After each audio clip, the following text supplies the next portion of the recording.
Hey guys, it's Boss here again, Meow. I can't wait for the next stream, Meow, so we can hang out and eat snacks together. It's gonna be a good time. Meow.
All right, guys. Welcome back to the channel. Welcome back to the stream. Please enjoy the shirt. Please enjoy the shirt. What is going on, guys? Hope you're doing well today. We just saw PlayStation's Game of the Year. That's one tight shirt. I don't know. It's a little bit tight. It's okay. It's not too tight. It's not too loose. Talking about shirts. My shirt. It's a Kojima miracle. He did it. He did it. Don't rip it off till 100 subs. And Corey, the legend, Landiga. He saw the shirt and immediately was like, 20 member gifts. 20 member gifts. He's got you, bro. No joke, boss was excited. He was excited. I was sitting in the other chair and he was already trying to... He was already like pestering me. He's like, is it snack time? Like, bro, it's not snack time yet. But Corey, bro. Holy shit.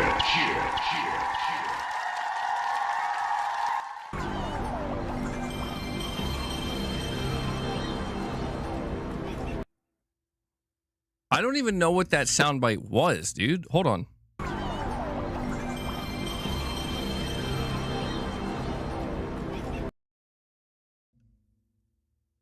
I don't know where that came from. I'm not even kidding. Who put that there? Like, for real, who put that there? I've never heard that soundbite in my life. Yo, did somebody hack my stuff? And Hellbound 1981 comes in, dropping the 5-bomb, dunking it, crushing the goal within literally 1 minute of going live. Boss. It's time. Hey guys, it's Boss here again, Meow. I can't wait for the next stream, Meow, so we can hang out and eat snacks together. It's gonna be a good time. Meow.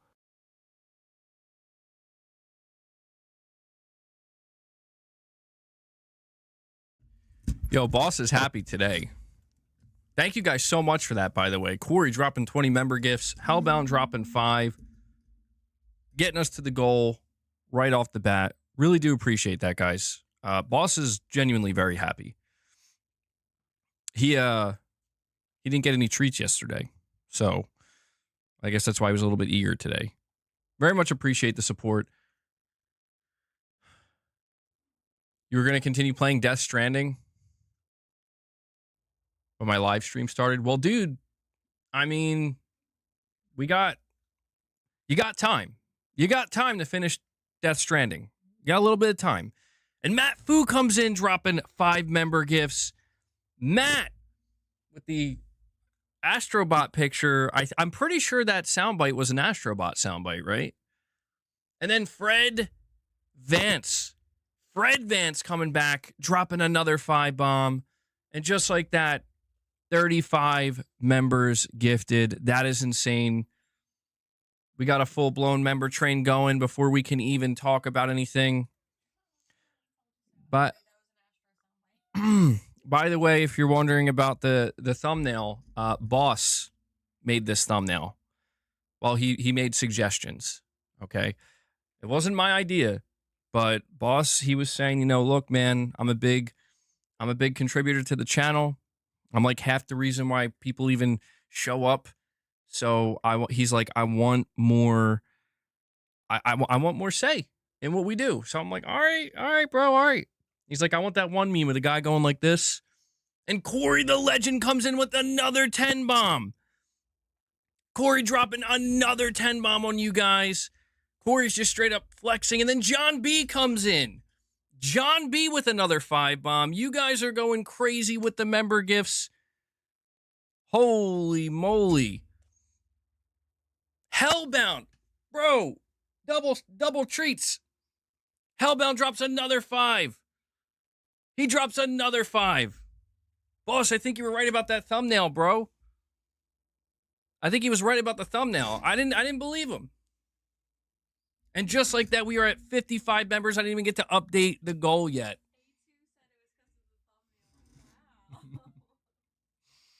Boss, I'm about to just let you take over the channel completely, dude. No joke. I'm going to have to give him a couple more treats here. We just hit 2 goals. I don't even have my dumbbells up here to do reps. That's the Death Stranding hype. Absolutely, dude. Yeah, we're going to talk about Death Stranding 2 today. We talked about it yesterday during the stream when we were reacting to it, but man, Boss is going to get fat today. He's going to be like Fat Man from MGS2. Shout out to anybody who knows that, Boss. But thank you guys so much. Seriously, that's crazy. Let me update the member goal. I mean, geez, man.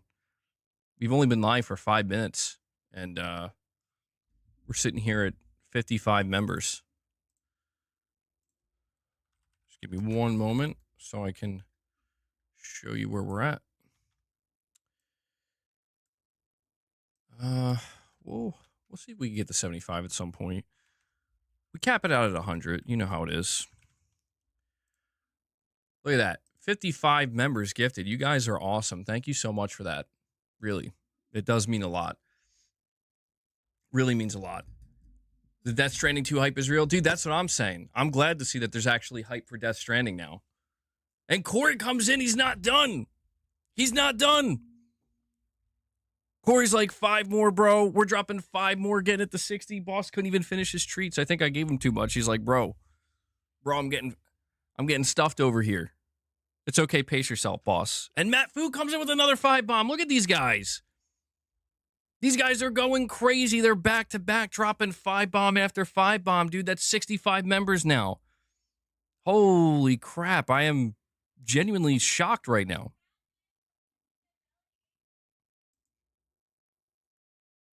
Give him some catnip. I mean, geez, at this, yeah, all right, come on, boss. We can give you some catnip. Play the holy sound. You want another holy shit? Holy shit. I always enjoy that one. Let's see. And John B with a 5 bomb. Corey with another 10. Guys, look at these. Look at them. Look at them. They're going crazy with the member gifts. Do some curls with boss. Boss, get over here. I got to do some reps now. Bro, I can't even keep up. I can't even give boss any more treats. I have to do reps. I have to do reps in the Kojima shirt. In the name of Death Stranding 2. That's awesome. Thank you guys so much. We are at 80 members now. That's wild, dude. That's actually, wow. 80 members on the day. To anybody who just got gifted a membership, I don't know if you're in the chat right now, but please go check out some of the members' content. Awesome stuff. We have an awesome community. Very, very generous people here. And yeah, big shout out to you guys dropping membership gifts. I can only do this because you guys make it possible. Really does mean a lot. Thank you.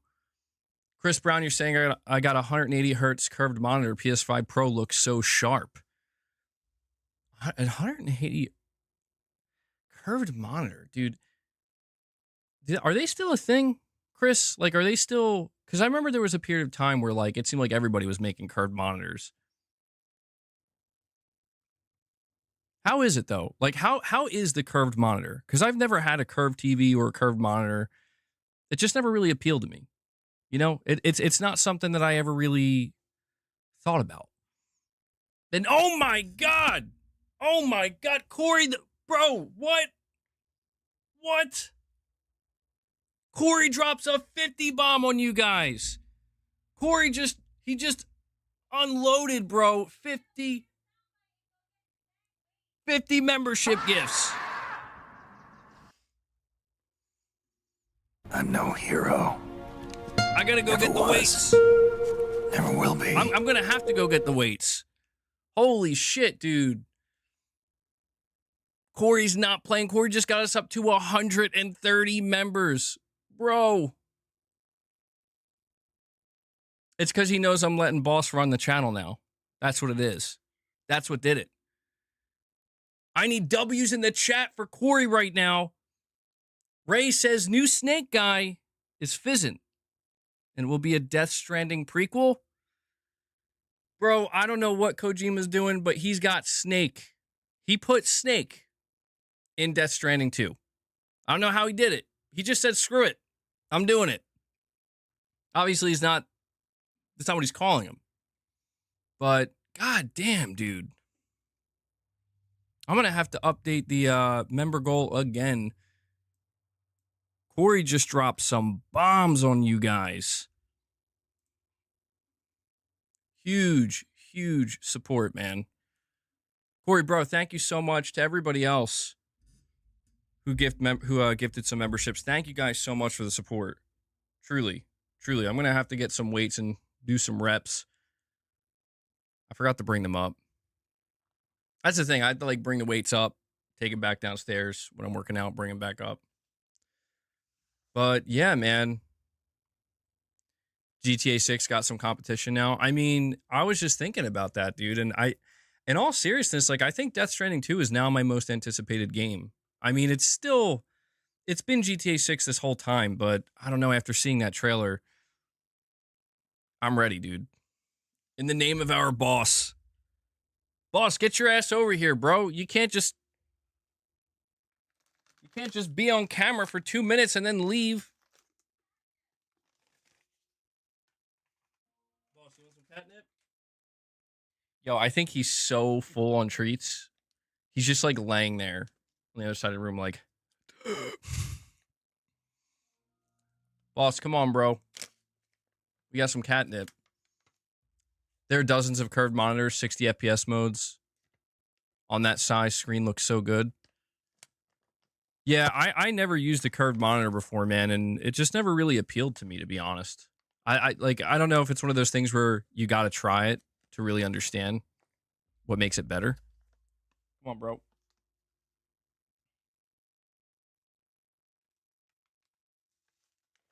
It's all you. It's all you. Did I watch the trailer in 4K? I did go back and watch it in 4K. Yeah. It's crazy looking, dude.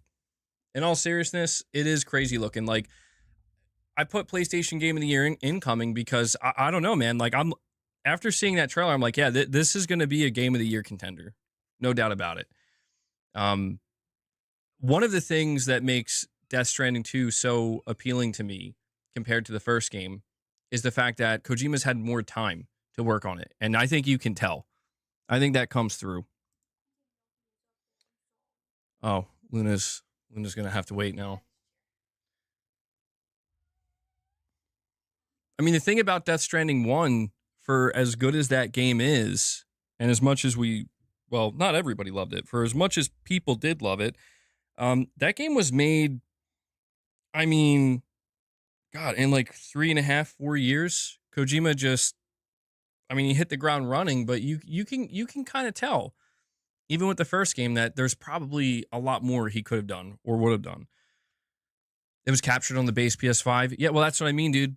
When I say the PS5 Pro is going to shine this year, I mean, think about it. We have Death Stranding 2, that new trailer, not even shown off on the PS5 Pro, but even just on the base PS5, it's going to be easily one of the best looking games that drops this generation. And I'm not even just talking about graphics. I know that when we talk about good looking games, the big focus a lot of times is graphics and whatnot. But even just the art style, like there's been a significant shift in the art style and the art direction of this game in a good way. And I think, I don't know, man, I feel like Death Stranding 2 is going to kind of blow Death Stranding 1 out of the water. I really do. I think that it's clear he's gotten a bigger budget. He's had more time. And the thing about Kojima making Death Stranding 2 is he's in a much better place now than he was when he had to start making Death Stranding, because he had just, I mean, at the time, it probably felt like his whole career was kind of crumbling, you know, with the way Konami was like, you're out, and he had to rush out MGS5 and PT was canceled. I'm sure he was probably struggling to make Death Stranding be everything he wanted it to be. So I get this feeling with Death Stranding 2, it's going to be, it's going to be, I think, his vision fully realized in a more comfortable way, where it's like less pressure overall and just more room to kind of like let the ideas and let the inspirations, I guess, he has breathe. Let me pop out this chat real quick, because it's, hold on. Bro, you're eating the catnip and the treats. Don't make yourself sick. Boss is gonna be like in a treat coma by the end of today. It's okay. If it makes you guys feeling better, I've been giving him many treats for the past couple days, so he's making up for lost time. We better get some reps today. You'll get some reps today. I promise. We'll do them a little bit later on.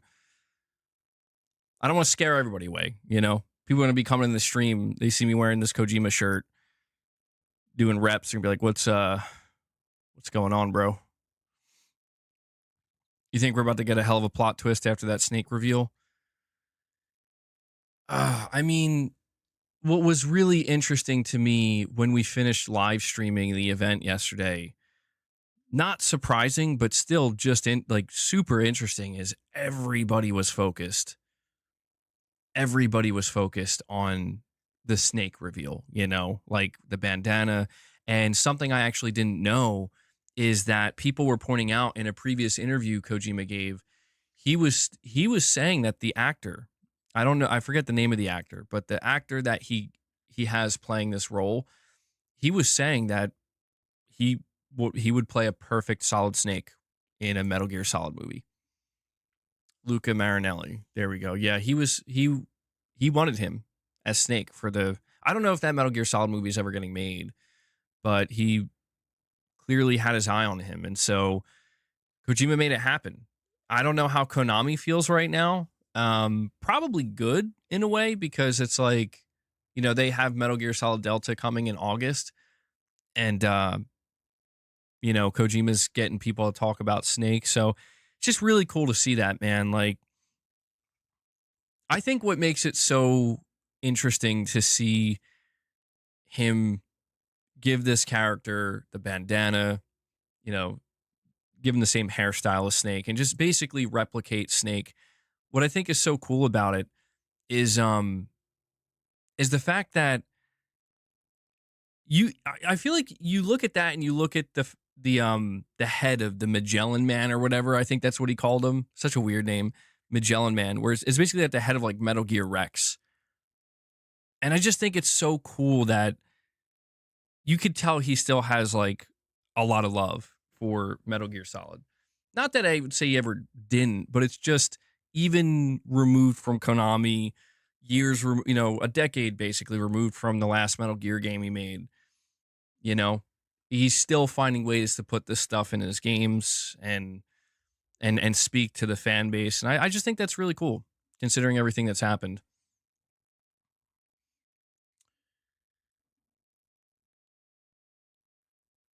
The question we have to ask is, will Kojima tie Fizzant into the Death Stranding universe? Yeah, somebody was mentioning that earlier. I mean,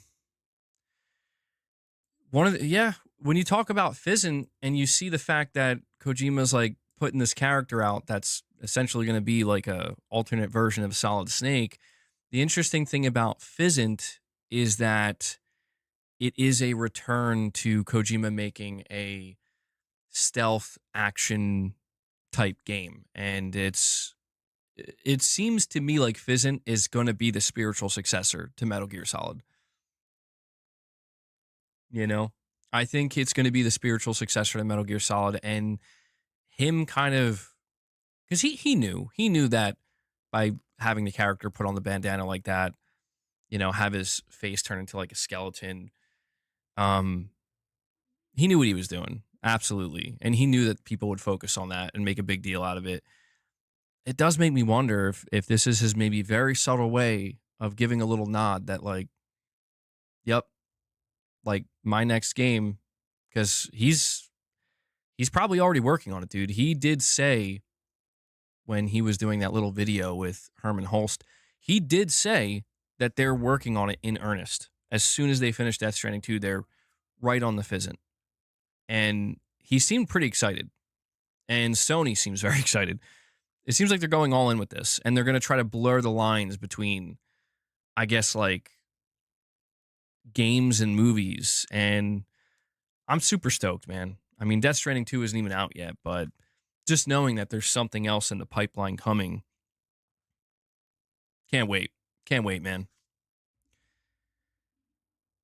We have Jerome Montgomery says, let's be honest, Switch 2 is coming, and a buttload of first-party game of the year is going to be Nintendo. You think Nintendo is going to be winning game of the year? Well, yeah, it's early. It's early. Listen, I think Death Stranding 2, based off of that trailer, I think Death Stranding 2 is an easy shoo-in for game of the year. I would be surprised if this game isn't one of the most talked about this year, just because the reactions from people that I saw, like generally speaking, the reactions that I'm seeing to people who saw the Death Stranding 2 trailer compared to Death Stranding 1, like this trailer, I think, really made a lot of people feel differently about the Death Stranding universe in general. And I saw a lot of people yesterday being like, I think I'm sold on this game now. And that was quite surprising, because It's not that I was doubting Kojima or anything, but it's just I didn't necessarily expect that. Apparently Twitter's having massive issues today. What a shame. What a shame, illegal monkey.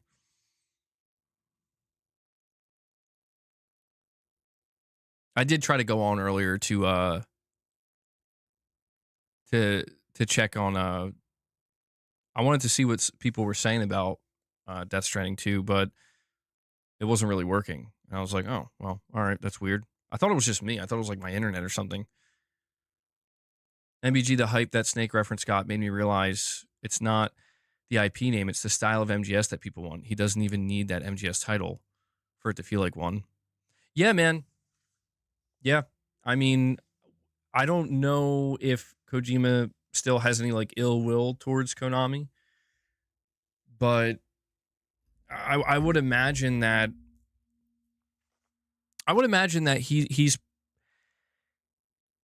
I think he's like kind of flexing a little bit right now. You know what I mean? I don't think he's trying to throw shade per se at Konami, because again, Konami's probably like,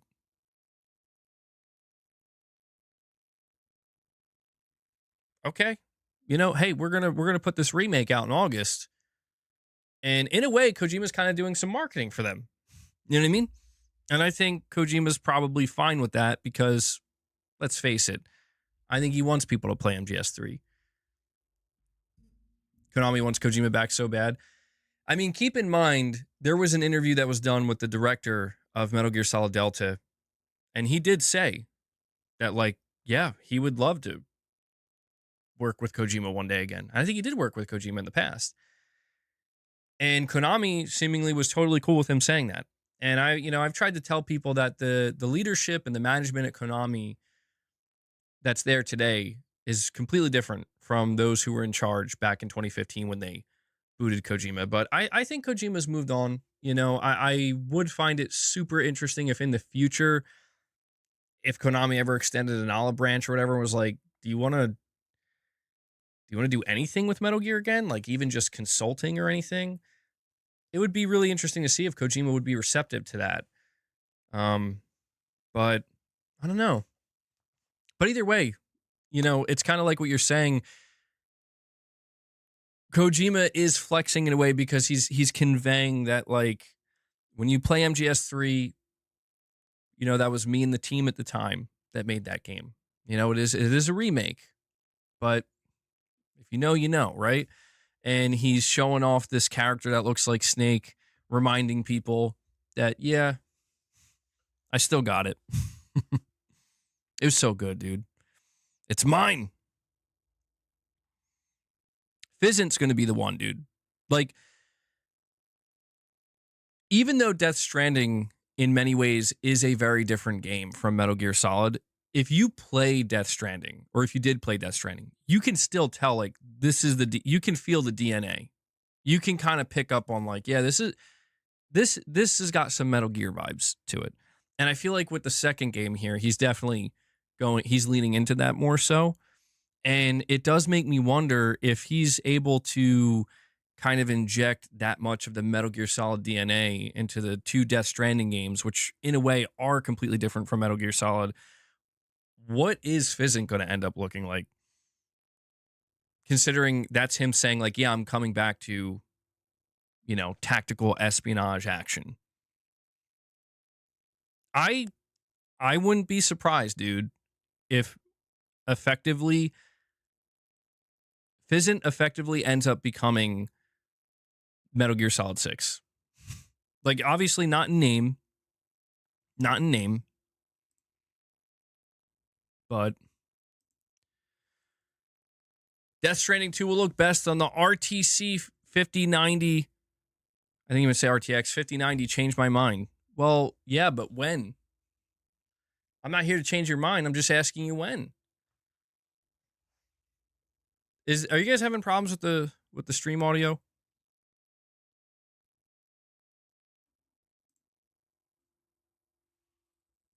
Yeah, boss is totally passed out now.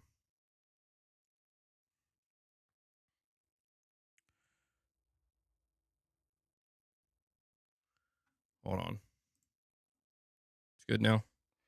I think I got to figure out what to do with this wire. I was having this problem the other day. The wire hangs too much. I'm going to have to. All right. I'm going to have to figure that out. All right. Everybody's saying the audio is good now. All right. That part of the trailer where they go full Voltron with the fucking tar creature was epic AF.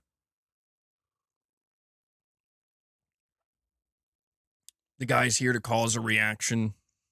Yeah. Well, I mean, look, I've already been seeing, for the short period of time that this trailer's been out there, I've already been seeing people going crazy with it, you know, trying to weaponize it and whatnot. Like, look, man, I'm not trying to weaponize anything. I'm just here to tell you this game's going to be awesome. It's going to be a game of the year contender, and it's going to be a game that absolutely helps justify the PS5 Pro. Not that it needs justification, but yeah, dude, this game's going to be awesome on the Pro. Like, will it come to PC? Yes, Death Stranding 2 is going to come to PC at some point. Hell, it'll probably down the line eventually even go to Xbox at some point. But who cares, dude? Like, I'm just being honest, where it's like, bro, if I was like a PC only gamer right now, and I just saw that trailer and I know that GTA 6 is coming this year, I'd be like, I would literally be sitting there and be like, bro, what the fuck?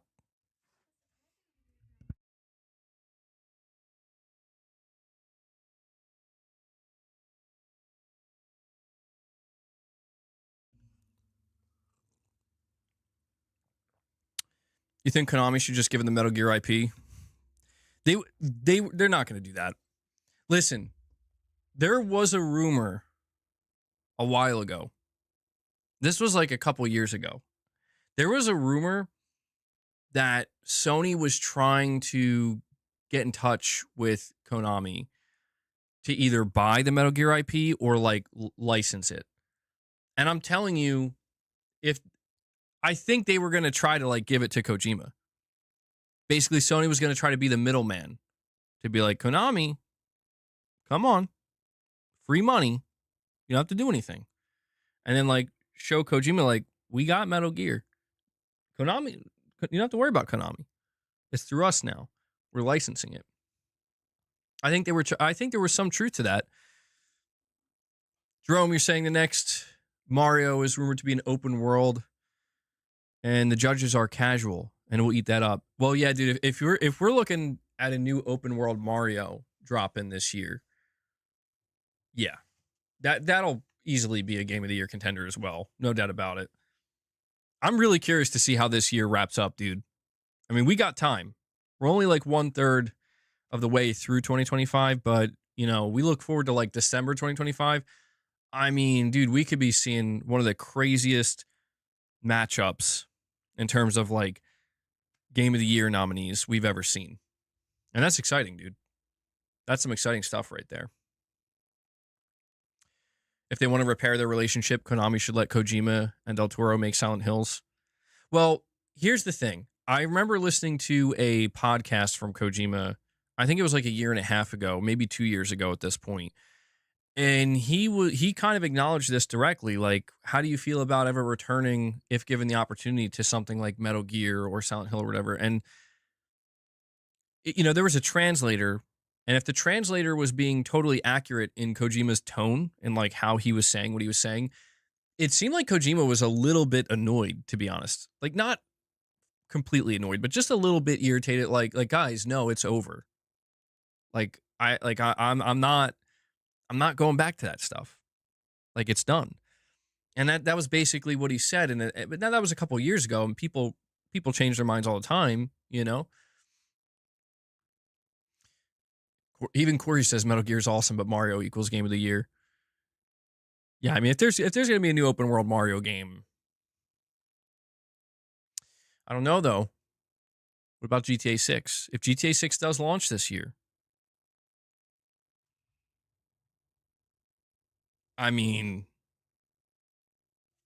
who wins that one, right? Yo, I'm not gonna lie, that would be the funniest thing ever. If GTA 6 comes out and it's just like it's sitting at like a 98 on Metacritic or something, or like a 99 on Metacritic. It's like the greatest video game ever made. But then a new Super Mario game comes out, or new open world Mario game, and it like still beats it. Still trumps GTA 6. That would be pretty comical. You gotta admit. Rockstar would be sitting there like, are you kidding me?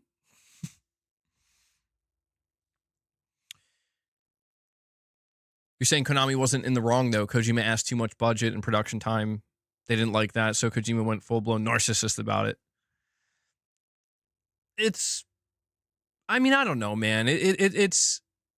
I'm sure there were some problems behind the scenes, and if you think about it, though, like, if that was the problem, it ultimately is a good thing the way it worked out, because it's like, Kojima, I think, the way Kojima probably views it is like, that was maybe the best thing that ever happened to him. I mean, look at where he's at now, dude. Like, he basically probably looks back at his time at Konami being like, man, I was just holding myself back the entire time. And it's a shame because, you know, he can't take the IP like Metal Gear with him. But, I mean, you look at all the different projects he's got in the works now, how big Kojima Productions has become, and you know, the connections that he's established, the networking he's done.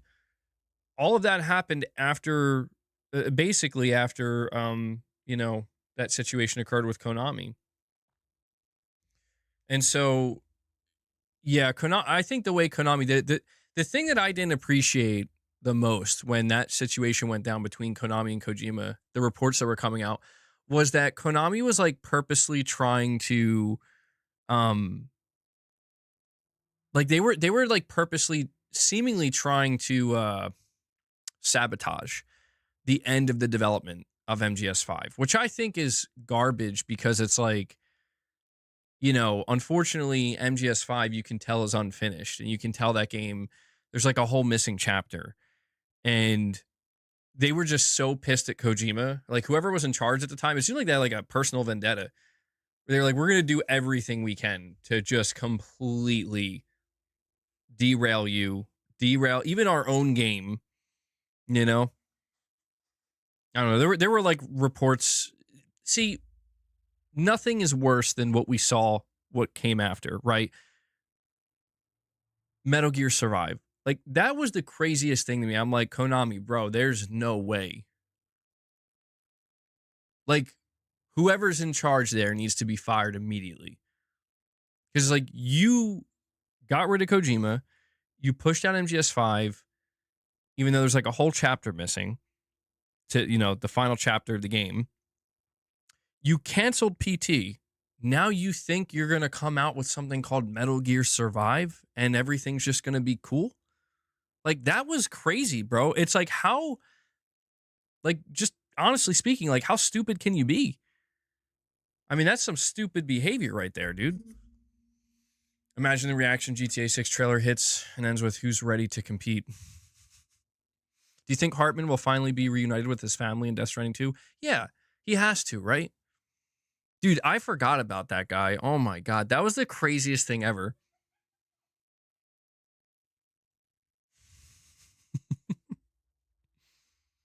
Hartman is such a crazy character. He's like, yeah, I have a heart attack every 5 minutes.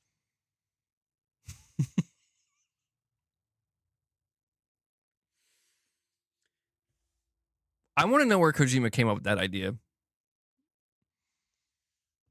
Hartman. But if you think about that, it's like so creative. Like, wait, hold on though. Not only does this guy have a heart attack every 5 minutes, but he's got this padded room. Because he's always dropping from his heart attacks, right? But every time he has a heart attack, he goes into like this different dimension where his family is. And he's got to try to find his family. And every time he gets close, he gets pulled back to life. Oh my God, dude. It's like, it's some of the craziest shit ever. It's like, where do you come up with this? My favorite Kojima character name, though, will always be Hot Coldman. Like, you can't top that.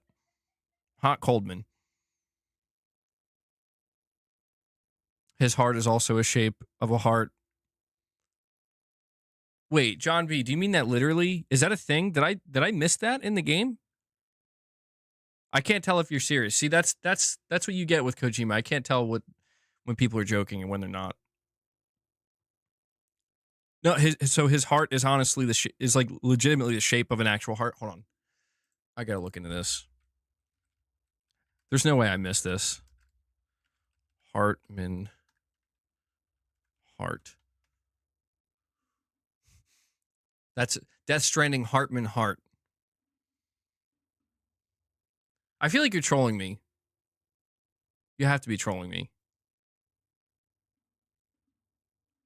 I don't. Maybe he said that in a line of dialogue or something. I don't know.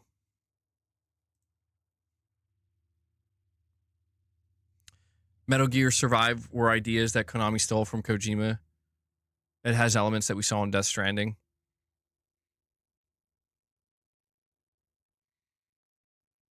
Did you see Sam putting on VR in the trailer? Do you think there will be PSVR 2 support for VR missions in DS2? Yeah, I did see that. I don't think so. I feel like that's something they would have announced right now, or like with the pre-order trailer. Honestly, I think Kojima probably doesn't have the time to do anything for VR2. I think that he's, his team is wrapping up Death Stranding 2 in the next couple of months.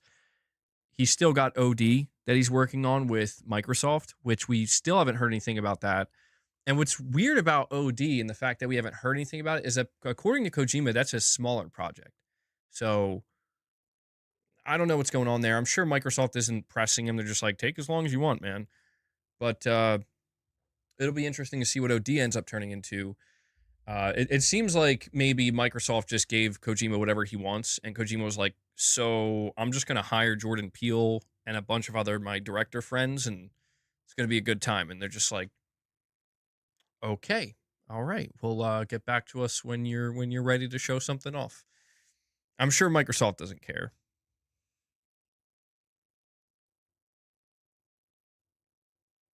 Okay, my bad. It's right here.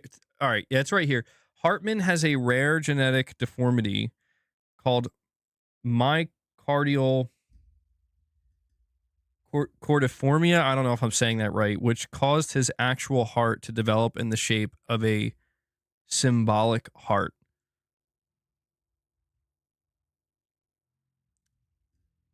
So that's real. Hold on. Is that a real?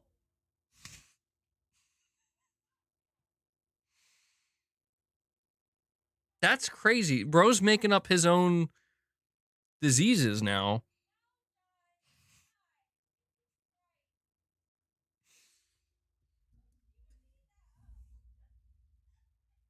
Kojima's really messing me up right now, dude.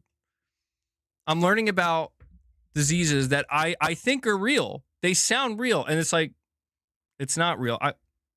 Should I even look this up? I feel like I'm going to be really stupid if I look this up. Indiana Jones PS5 release date. Mrs. MBG screaming at me from the other room, telling me it's not real. It's real to me. Hartman is a real person. He's got it. It's funny because Hartman is based on that. It's trust me, bro. Science. Hartman is based on that. I think he's a director. So like, if I ever meet this guy in person, I'm just gonna ask him. So like, does your heart actually look like a real, like, look like a heart? He's gonna look at me and be like, are you okay, man? Indiana Jones, April 17th.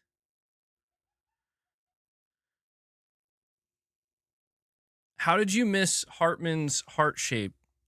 They show it in a diagram in the game. I don't know, dude. Well, you know how it is when you're playing Kojima's games. You get these cutscenes and there's so much info being dumped on you at one time that I'm just, of course I missed it. I probably did acknowledge it, but just probably glossed over it. Like, whatever, like that's normal. No definitive record exists, but the most heart attacks someone has survived is between 5 and 8.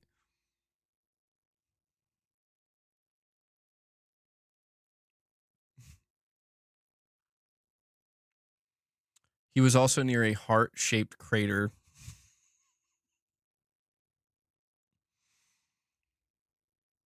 God, man, can you just imagine what his development team must think when he like enters the room and he's like, "So I have a new idea, guys."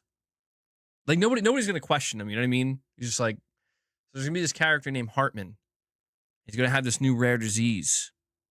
All right, that's gonna make his heart the shape of an actual heart, and he's gonna have a heart attack every 5 minutes. He's gonna go searching for his family, and there's gonna be a giant crater that he lives near. It's gonna be in the shape of a heart. And they're just like, sounds great. Let's do it. No questions asked. They'll be like, not again. Do you ever watch that show, Mythic Quest? It's a show about like game developers or a game development team. It's actually pretty good. I think it's on like Apple TV. You could tell that character, I forget the names of all the characters on that show. It's been a while since I've seen it, but they have like that main character who's like the visionary. You can tell he took a little bit of inspiration from Kojima there. It is a pretty good show.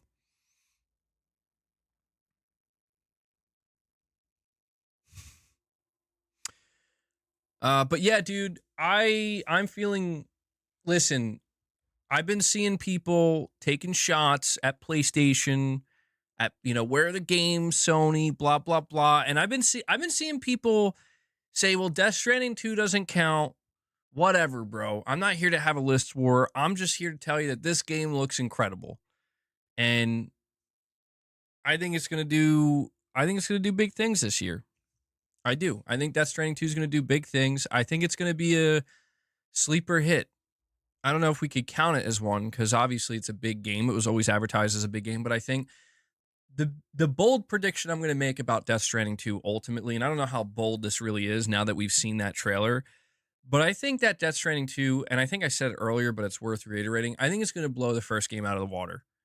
I think that people are going to walk away from Death Stranding 2 being like, holy shit, this game is like so much better than the first game. And I think it's going to, yeah, dude, I think it's going to get maybe the recognition I feel it deserves because Death Stranding 1 was an awesome game, but you could tell it, you know, it was a bit divisive for some people. It was a bit polarizing. Not everybody was on board with the gameplay loop. But, you know, I could, even when I played Death Stranding originally, I could tell, like, yeah, it's going to take a little bit to get adjusted to what this gameplay loop is. But once you, at least in my opinion, once you get into it, it starts to really feel better and better and better. And I remember by the end of the game, you're doing like the craziest stuff, building roads, you know, you have like giant zip lines and stuff that just transport you across the map and everything else. I do ultimately feel like Death Stranding, I don't say it did get a fair shake, but I just think that some people were a bit too quick to assume that the gameplay loop was just not something that could actually be good, right? I think based off of what we saw in this new trailer for Death Stranding 2, he did show deliveries, right? Like he did show in the first portion of that trailer that you're still going to be delivering stuff.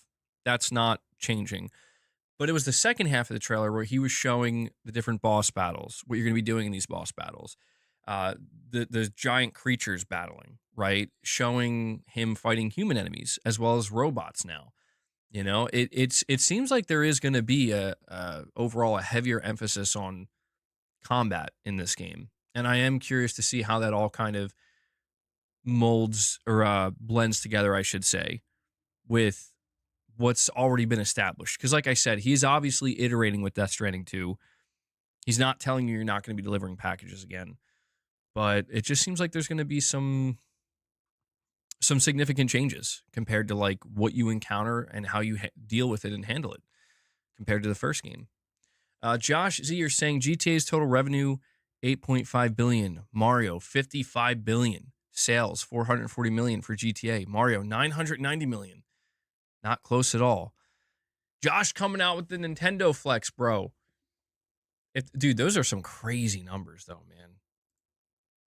Holy shit. When you put it in that perspective. That's kind of crazy. Yeah, you can't mess with Mario, dude. Goat Gaming. God damn it, Goat Gaming. What did I tell you? How many times do I have to have this conversation with you? You're saying, I love being here and supporting you. I'm concerned Mark Cerny is telling people to look forward to FSR 4 in 2026 when we're sold on PSSR. Love you. Goat Gaming. Listen, man. Keep Mark Cerny's name out of your mouth. I don't want to hear you talk about Mark Cerny, Goat Gaming. I don't want to hear it.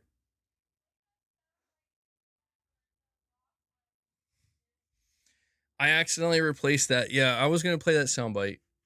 I accidentally replaced it with Astrobot, so it wouldn't really be quite effective. I mean, maybe. What the fuck is this world? What have they done to us? Yeah, what is this world that we can just make up lies? Complete lies. FSR 4, well, listen, man, in all seriousness, I'm not convinced that the PlayStation 6 is going to use FSR 4. Because I think people are maybe missing the important part of the partnership between Sony and AMD.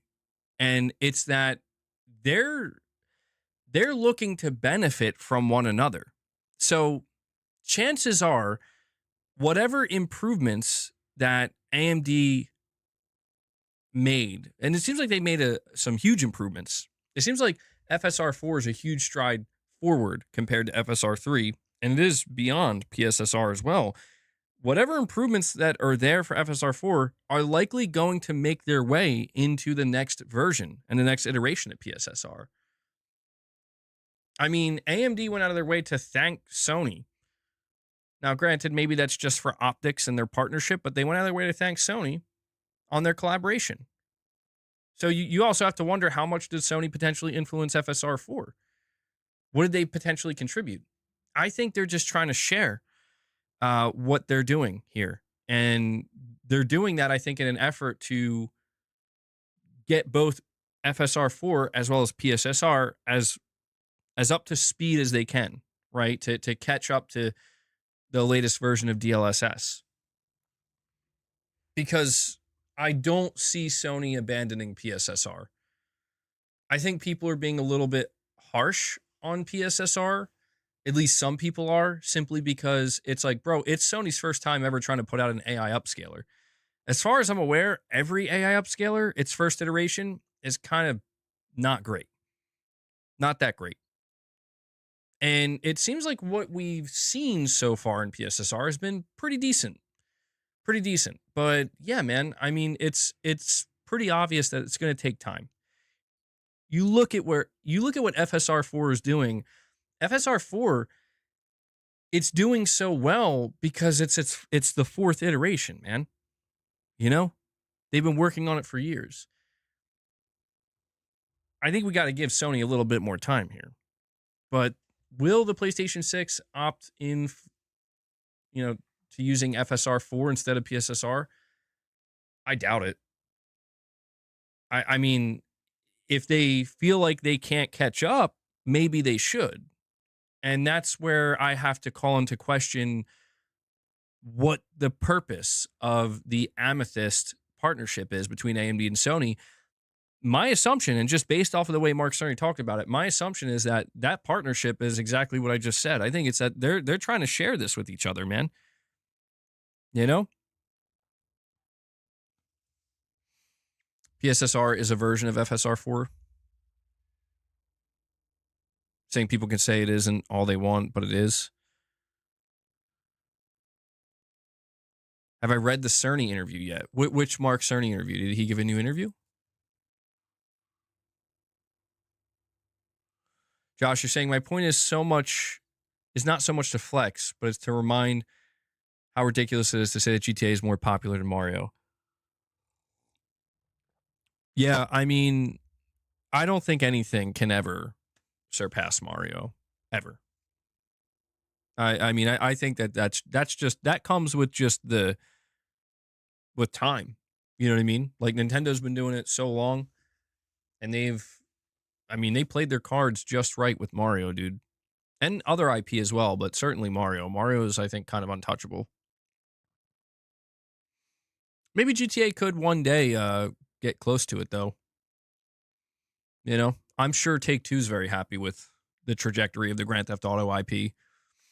But I would say GTA is one of these IPs that if it stays the course, like it's going to just go higher and higher and higher very, very rapidly. PSSR came out before FSR 4. Well, yeah, that's what I mean, man. I watched Digital Foundry's video on FSR 4, and it's like people seem to be very impressed. They're like, all right, they really they made a huge stride with this one.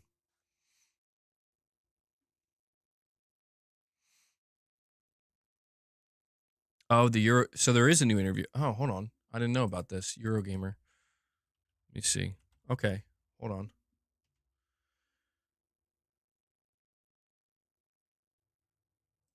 Oh, okay. Interesting. God, could somebody could have said something to me a little bit sooner. All right, so there is a new interview with Mark Cerny. And the title of this interview is Mark Cerny, FSR 4 for PS5 Pro is the next evolution of PSSR. Oh, okay. Hold on. Last week, AMD released its new wave of graphics hardware developed around the new RDNA 4 architecture. Machine learning performance is dramatically increased, opening the door to FSR 4, a brand new ML-based upscaler that delivers excellent quality, comparable to NVIDIA's DLSS. Just after launch, AMD revealed that it was co-developed in association with Sony as part of its Project Amethyst initiative. And in an interview with Digital Foundry, PlayStation lead system architect Mark Cerny says that our target is to have something very similar to FSR 4's upscaler available on PS5 Pro for 2026 titles as the next evolution of PSSR. The neural network and training recipe in FSR 4's upscaler are the first results of the Amethyst collaboration, Mark Cerny told us, and the results are excellent. It's a more advanced approach that can exceed the crispness of PSSR. I'm very proud of the work of the joint team. You can assess the quality of FSR for yourself via an embedded video where Digital Foundry stacks up the new upscaler against the non-MLFSR 3.1 along with DLSS 3.7 and DLSS 4.0. While we have more in-depth coverage to come, our take on the new technology is that it represents a huge leap over FSR 3.1, delivering quality wins over DLSS 3.7. While there are elements where the new transformer-based DLSS 4 model wins out, we were delighted to see that FSR 4 is surprisingly competitive against NVIDIA's latest. However, it's going to take some time to see the new technology migrate across to PlayStation 5 Pro. Our focus for 2025 is working with developers to integrate PSSR into their titles. In parallel, though, we have already started to implement the new neural network on PS5 Pro. Our target is to have something very similar to FSR 4's upscaler available on PS5 Pro for 2026 titles as the next evolution of PSSR. It should take the same inputs and produce essentially the same outputs. Doing that implementation is rather ambitious and time-consuming, which is why you haven't already seen this new upscaler on PS5 Pro. So it says here the raw hardware specifications of the new RX 9070 and RX 9070 XT are considerably higher than PS5 Pro. We are talking about higher mid-range hardware here in a market that encompasses anything from $200 to $2,000 GPUs. Meanwhile, our test did suggest that FSR 4 does have a significant computational cost, but even so, Mark Cerny believes that PS5 Pro's ML hardware is up to the task of running FSR 4 without significant re-architecting. This is what we were targeting, and we believe we can achieve it, he says. The peak performance number for PS5 Pro is 308-bit tops without sparsity, which compares very well to the recently released AMD GPUs. We don't believe sparsity is useful for this particular upscaling algorithm. Sparsity is a feature of ML hardware not supported in Pro, but is supported in RDNA 4. It refers to a technique where a significant portion of the data or computations in a neural network are intentionally reduced or skipped to improve efficiency. Our understanding is that NVIDIA used sparsity to increase DLSS performance in the RTX 30 series Ampere generation. RDNA 4 and the hardware in PS5 Pro are completely separate designs, which is why I speak in terms of reimplementation on PS5 Pro when I talk about the new upscaling network used in FSR 4. I'm definitely looking forward to a future with co-developed hardware features for machine learning that will dramatically increase the I can't say this word, interoperability. Why can't I say that word? Anyway, continuing on here, it says based on prior interviews, the Amethyst project is understood to be an extensive venture, one that looks set to extend beyond the lifespan of the PS5 Pro, presumably into the next generation console era. Looks like we should expect more convergence in design as opposed to Pro's custom ML solution designed by Sony itself. There are really two goals, one shorter term and one longer term, explains Mark Cerny. The shorter term goal is to co-develop neural network architectures and training strategies for game graphics. We're stronger together than apart, so it makes a lot of sense to combine some of our resources when tackling these problems. And because we began this collaboration in earnest in late 2023, when PSSR development was wrapping up, I'm happy to say that there have already been results. The longer term goal is to work together to create a more ideal hardware architecture for machine learning, something capable of processing the neural networks needed for game graphics at a high speed. PS5 Pro was a wonderful learning experience for us here at SIE, and of course, AMD has an incredible amount of knowledge from its multi-generation RDNA roadmap. Again, it just makes sense to combine those expertise. Now, to be clear, this technology has uses beyond PlayStation, and it's about supporting broad work in machine learning across a variety of devices. The biggest win is when developers can freely move their code from device to device.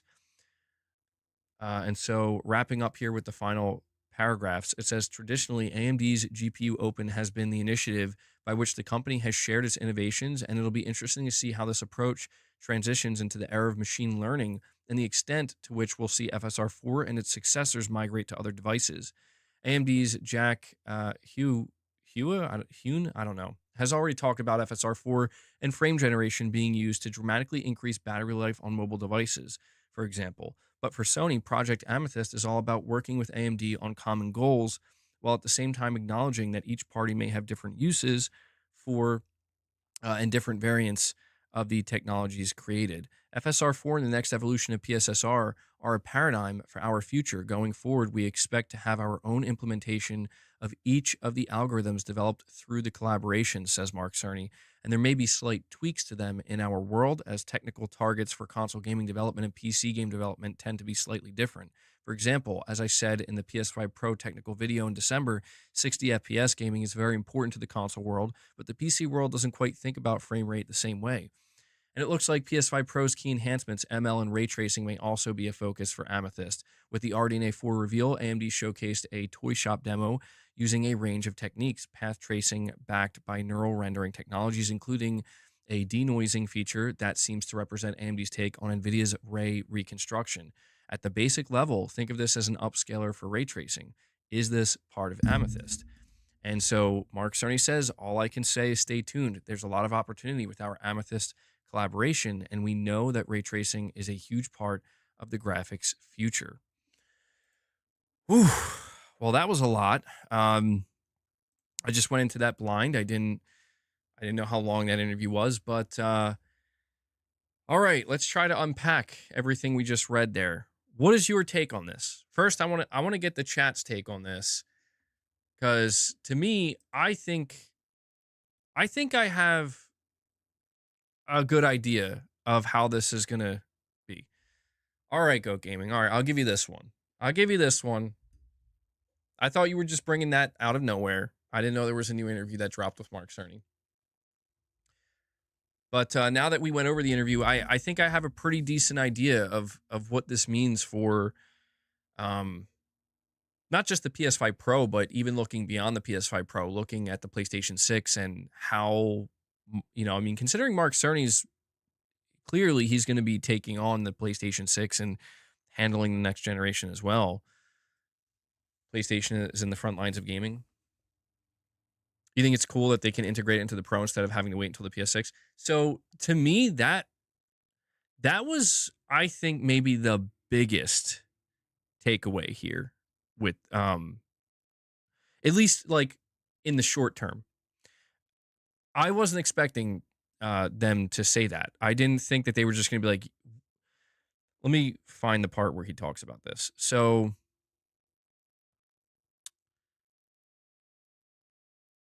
he says it's going to take some time to see the new technology migrate across to PlayStation 5 Pro.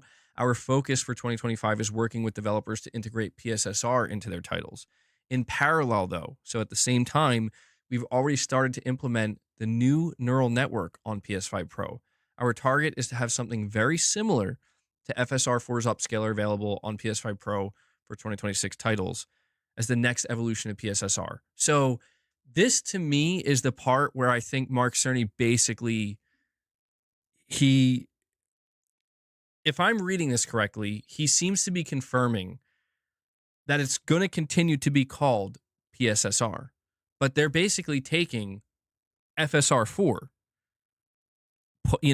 working it into the PS5 Pro, working it into their own machine learning algorithm, I guess, and it's essentially going to be FSR4, but with, on the Pro, they're still going to call it PSSR. If I'm reading what he's saying correctly, that's my take on this. So I guess that's what he means when he says, I mean, it says here the article, FSR4 for PS5 Pro is the next evolution of PSSR. So this is fascinating the way that they're doing this, man. I almost wonder, like, I know that this is a collaboration and a partnership between Sony, but like, did Sony, how is Sony paying AMD a lot of money to do this? Because it just seems like basically what's happening here is AMD is coming out flexing FSR4. It's getting a lot of praise, and people are very impressed with it, and it seems like it's definitely starting to catch up to DLSS. And then Sony's coming out and being like, yeah, so what you're seeing with FSR4, that's going to be the next version of PSSR, and that next version should be ready to go in 2026. Kind of unexpected in a way, because yeah, I mean, we were thinking that PSSR was going to get updated and it was going to improve, but I don't know that I was expecting it to be. I mean, we have to wait to see. I don't want to call it yet. I can only go based off of what Mark Cerny's saying. But he's saying, like, we can get pretty close to what FSR is doing. So, I don't know, man. This is I would say this is quite exciting, because if you look at the results of FSR4, it is significantly better than FSR3. And if you look at PSSR, what would we say? Would we say that PSSR in its current form, FSR was co-developed with Sony per AMD? Yeah, I mean, maybe that's the whole thing. It does seem like maybe Sony is genuinely helping out AMD here. It depends. I mean, they're not going to go into every detail, of course, and reveal every business dealing, but you do have to wonder, like, how much of FSR4 and what AMD is currently able to kind of flex out here. Like, check this out. Look at how much better FSR4 is compared to 3. How much of that was because of Sony's efforts, Mark Cerny and their engineering team helping them out on this. And maybe that's all this is like, listen, we will help you, right? We will help you get FSR to a much better place. And in return, all we want is to be able to use the technology. And when we implement it into the console, use our own branding. You could kind of see how that would be mutually beneficial. Yeah. I mean, yeah, Mark Cerny basically does say they're helping each other. They'll be stronger together. And it makes sense because, if you're AMD, you really want to try to catch up to NVIDIA, right? You want to try to match DLSS or be better than DLSS one day. And if the price to pay there is helping your partner, Sony, because they're already partners in the fact that they make the GPUs and the hardware for them and stuff, the only thing you got to do is whatever we end up achieving, we want we want to be able to use it as well. So really fascinating stuff here. I mean, I would say this is a big win for the PS5 Pro, honestly. This is a big win because it sounds to me like what we're going to end up seeing in 2026. Because Mark Cerny did say this is going to take a little bit of time to integrate the findings and the technical advancements of the machine learning of FSR4. It's going to take some time to integrate it into PS5 Pro, but they set it up to be able to receive that. By 2026, I think they might come out and make the announcement that like introducing PSSR 2.0. I think it's going to be as good as FSR 4. Like that, basically, that sentence I just spoke is, I think, what Mark Cerny's saying in this article. It's telling people you'll get PC performance on your Pro. Well, I'm going to tell everybody to take it with a grain of salt. You know, it's not like Mark Cerny's coming out here showing you. All right? Now, I don't doubt Mark Cerny. Mark Cerny is not a liar. You know, he's just an engineer who's trying to push the limits of what can be done on console, right? So if we read it word for word one more time, he says, our focus for 2025 is working with developers to integrate PSSR into their titles. In parallel, though, we have already started to implement the new neural network on PS5 Pro. Our target is to have something very similar to FSR4's upscaler available on PS5 Pro for 2026 titles as the next evolution of PSSR. It should take the same inputs and produce essentially the same outputs. Doing that implementation is rather ambitious and time-consuming, which is why you haven't already seen the new upscaler on PS5 Pro. So, you know, he's saying, I'm looking for some key words here. Our target, something very similar. He's saying should take the same inputs, produce essentially the same. So, you know, he's saying rather ambitious, time-consuming. So to be clear, Mark Cerny's not coming to us. I'm trying to simplify what he's saying, but to be clear, he's not telling you what we're going to see with PSSR 2.0 is just as good as FSR 4. He's saying they're targeting that, and it should be as good as FSR 4. But it's not ready, so we got to see. We got to see if they're going to be able to do that. Lone Wolf, you're saying, do you think Death Stranding 2 will be similar to the first game, gameplay-wise, or is it going to be different? The first game felt very repetitive. Well, first off, thank you for the super chat, Lone Wolf. I think there's going to be a lot of aspects of Death Stranding 2 that will be similar to the first game, but I think that there's going to be just way more loaded on top of it. So I think there will be repetition. Like, I think the main crux of the game is going to be doing and making deliveries and stuff like that. But I think because Kojima had way more time to work on Death Stranding 2 than he did Death Stranding 1, I think there's going to be just a lot more happening in between and during your time delivering packages. That's my guess anyway. That's the vibe I got from that trailer. So I could be wrong about that, but I'm feeling pretty confident in it.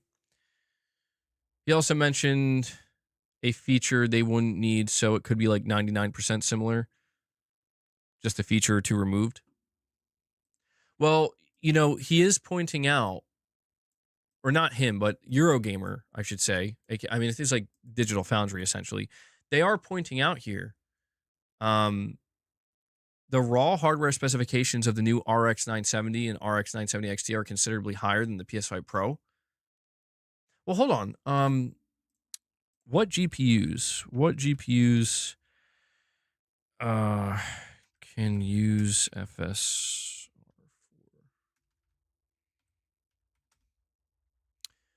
So FSR4 is exclusive to AMD's Radeon RX 9000 series.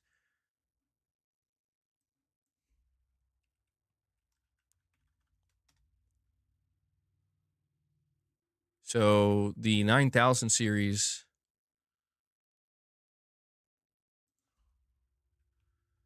let me see. Hold on. I mean, they say the prices range from $200 to $2,000. This is where I'm not as in the know or in the loop with PC gaming.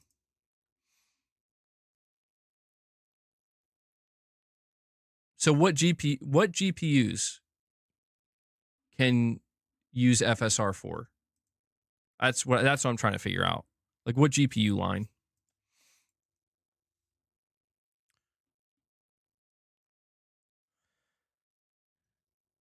We have Luke's. I don't know if I'm saying your name correctly, but you're saying if they are supposedly creating competition for NVIDIA and AMD's tech, why isn't Sony getting valued like those companies?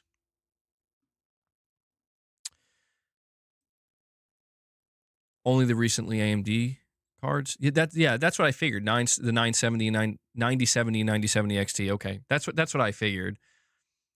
I mean, that's kind of the whole selling point.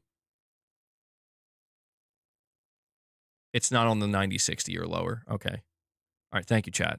I mean, to answer your question, if they're supposedly creating competition for NVIDIA and AMD's tech, why isn't Sony getting value like these companies? I think.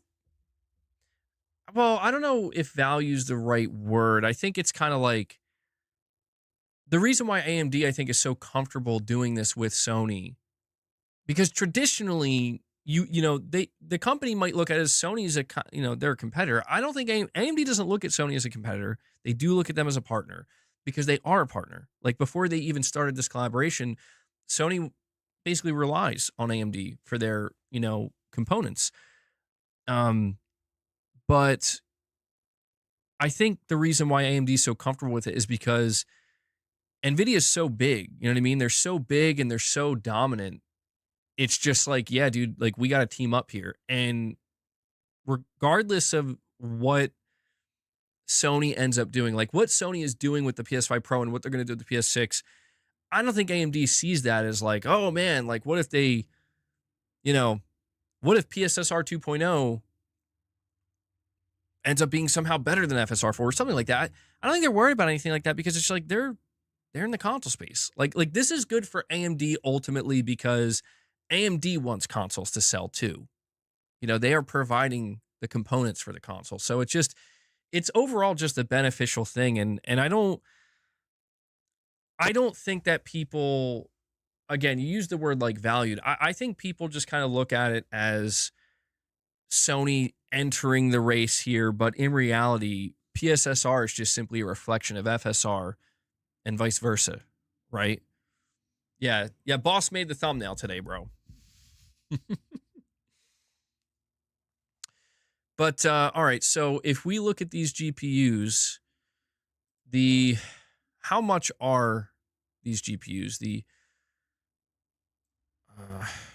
RX, let me see.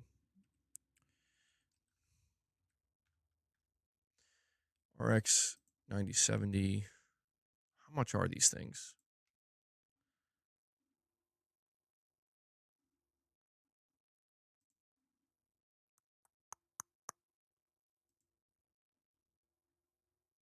Why can't I find pricing for them?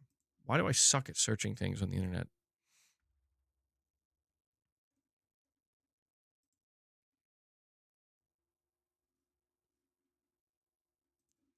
I mean, I don't think these are as insanely priced. $550, $600. Okay, so yeah, that's not that crazy. That's not that crazy. They're 500 and 550, but they're probably closer to a PS6 GPU than a PS5 Pro. See, that's what's interesting to me. That to me is it's the pricing factor here. They aren't bad.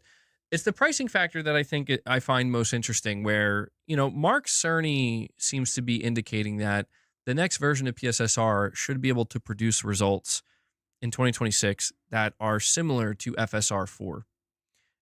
And the only way you can get FSR 4 on PC right now is with a, between $500 and $600 GPU, which I would say is not that bad, actually. But when you consider the fact that the PS5 Pro itself is $700, I mean, that's pretty good, man. Like, that's pretty damn good, I would say. Like, if you're telling me that the PS5 Pro can end up producing very, very similar results with some games as to what we're seeing on like $500-$600 GPUs, like that just came out, I would say that's pretty solid, man. I mean, really, what more could you ask for from a $700 console at that point? Yeah, I mean, $700 in the US, of course, but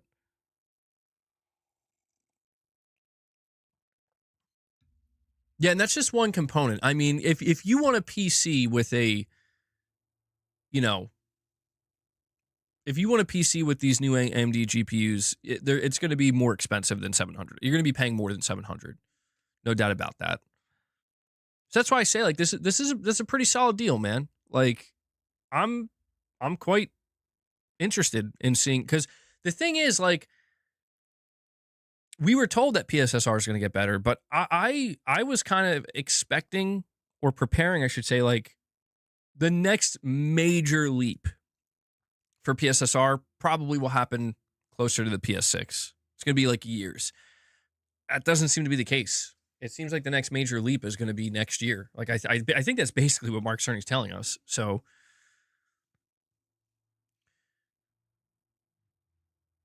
you wonder if once the new network is in place, if they can do multiple of these updates per gen. Well, yeah, my read on what Mark Cerny's saying here is I think he kind of says it towards the end here. Let me see if I can find it again. He talks about things just being like interchangeable very easily.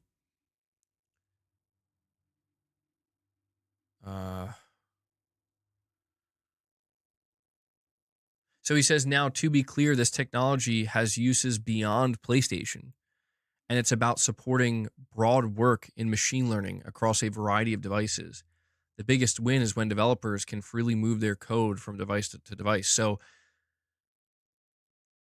that's a really interesting quote from Mark Cerny. I almost read that as like at some point, and this is what would make things kind of weird, is like, it almost reads like they're considering making PSSR available outside of PlayStation. I mean, it kind of just seems like that's what he's saying. Like, this technology has uses beyond PlayStation. You know, he mentions supporting it across a variety of devices, and the biggest win is when developers can freely move it from the device to device. So I wonder if there's going to be some kind of plan at some point to, and I wonder how AMD would feel about that. You know, like, would AMD start to feel a little bit, yeah, okay, yeah. And maybe that's where the confusion lies, right? You're saying no need MBG, there's FSR for others. Yeah, I guess you're right about that. Yeah, see, that is, I'm trying to keep in mind that essentially FSR is PSSR, vice versa. It's just the naming that's different. The naming and slight tweaks. Yeah, okay. Yeah, the more I think about it, and the more I talk about it out loud, it's just Mark Cerny doing exactly what he does with AMD's components. He goes to AMD, says, I want this GPU, and this is the GPU I want to use in the PS5 or the PS5 Pro, and then he strips it down and makes tweaks and changes and customizations, and then calls it whatever.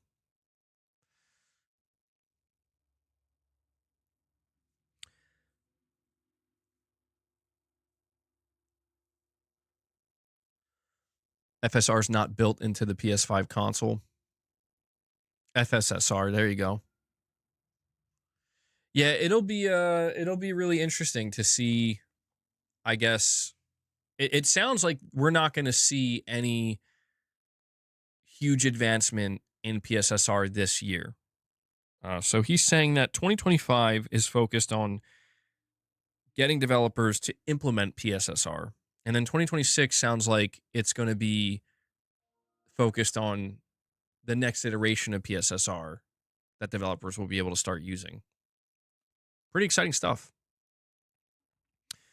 Lux, or Lux. I'm just going to say Lux. Sorry if I'm destroying your name. You're saying if AMD got butthurt, they'd stop supplying chips. Yeah, I think you're right. I don't think they are. I think they're very happy to do this because it's just, AMD is in a position, from what I can tell, AMD is in a position where they need to strengthen themselves as much as they can, and I think having this partnership with Sony definitely helps achieve that. I think it's just exactly what Mark Cerny said, man. They're stronger with them than without them. For both companies, that is. So it's a mutually, beneficial situation here.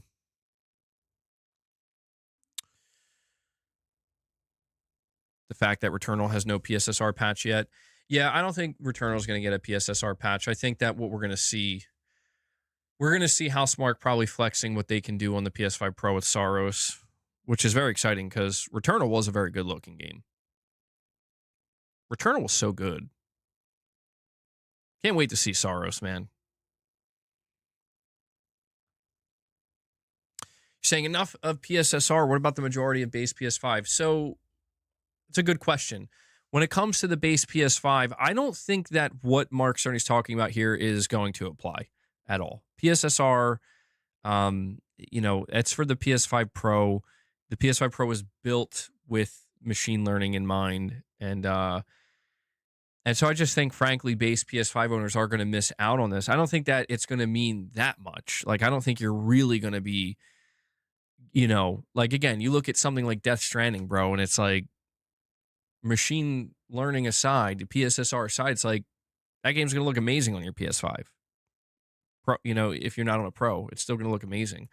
But I think that essentially what it's going to equate to is anybody who does have a Pro, you are going to get a lot more benefit. You're going to get more out of each game that takes advantage of this. And the big thing about this, and this is the good news for base PS5 owners, assuming if you're a base PS5 owner, you're going to upgrade to the PS6, you have an intention to upgrade to the PlayStation 6 in 2028 or something.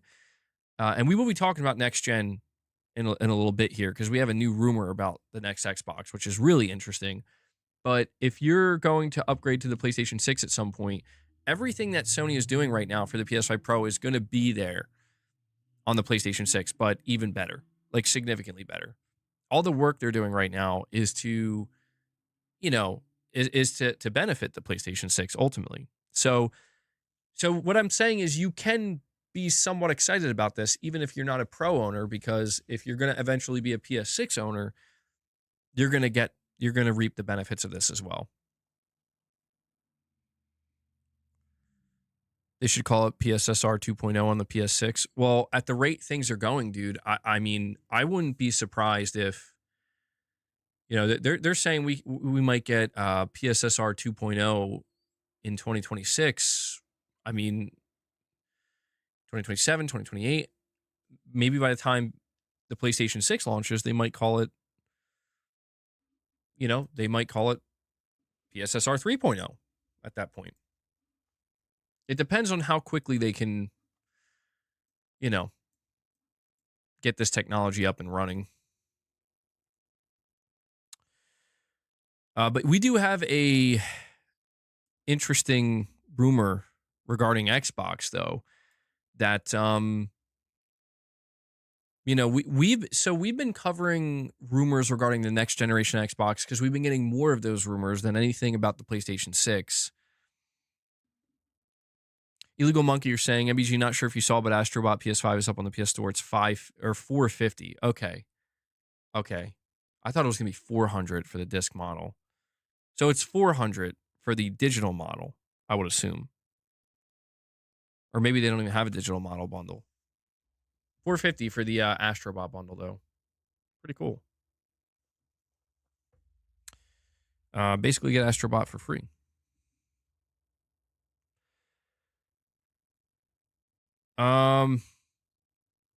Okay, yeah, Indiana Jones. Let me check that out. People were telling me that Indiana Jones just leaked, or the release date for it leaked or something.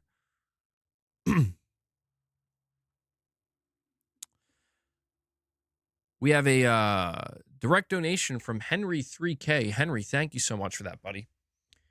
You're saying here, hey, MBG, this new trailer is one of the best trailers I've seen for any game or movie. Could we see a Game of the Year nomination with Death Stranding 2? What's the Metacritic score? Well, I agree with you. This was one of the craziest trailers I've ever seen. One of the best. I do think Death Stranding 2 is going to be a Game of the Year contender. I would be surprised if it's not, dude. Like, if Death Stranding 2 comes out and it's like, oh, it's a mediocre game, you know, or something, I'd be like, what? How is this possible? What I saw in that trailer to me is like, yeah, that's a Game of the Year contender. Now, when you talk about Metacritic score, this is an interesting one because one of the talking points around Death Stranding 1, I remember, is like, it didn't really do as hot with, like, it didn't do bad, but like, it's Kojima, so people are expecting pretty big, you know, pretty high Metacritic score. I think Death Stranding 1 got like an 84, if I remember correctly. You just look it up.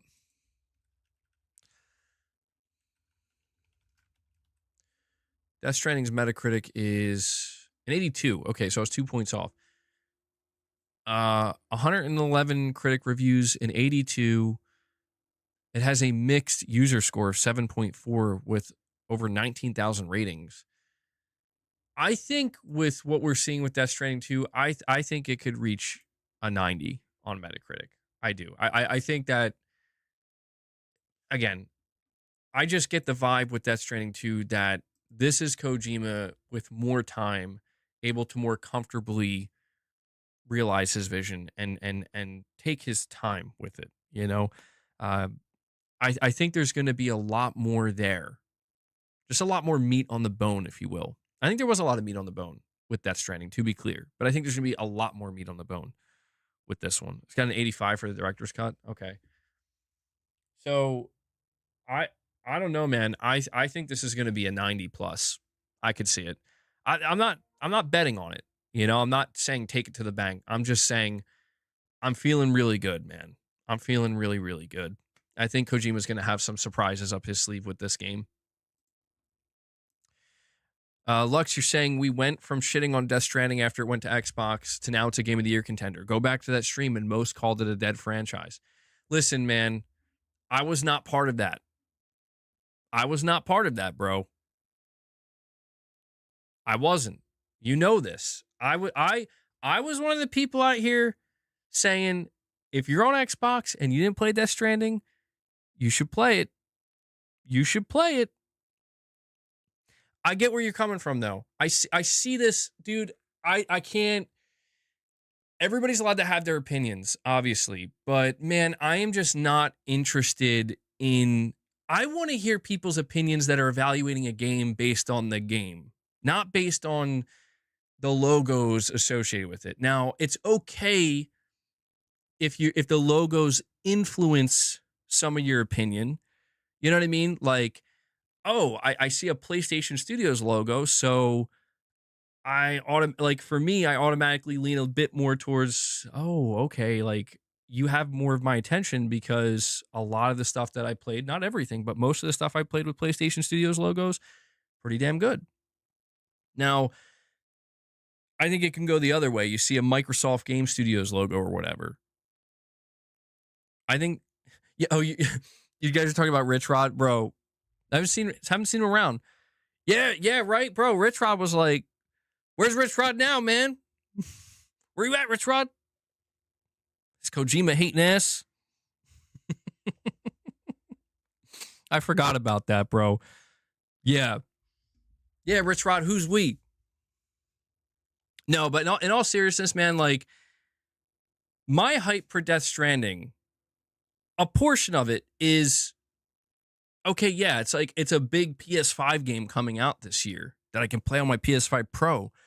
And Sony's like, or at least yesterday during the event, they're like, it's, you know, PlayStation coming exclusively to PlayStation 5 and whatever.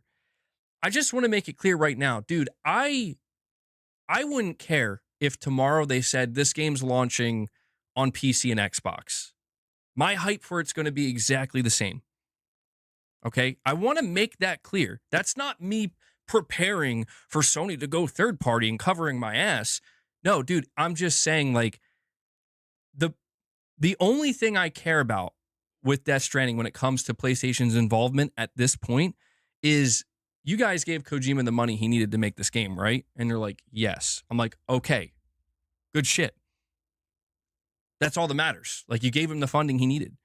Now, if Sony says they want exclusivity in return, okay, sure. No problem there either. Like, I'm not against exclusivity either if it's, you know, if they're paying for it, you know, if it's either their game, their studio, or they're paying for it, I get it. I'm not going to say you're wrong for that.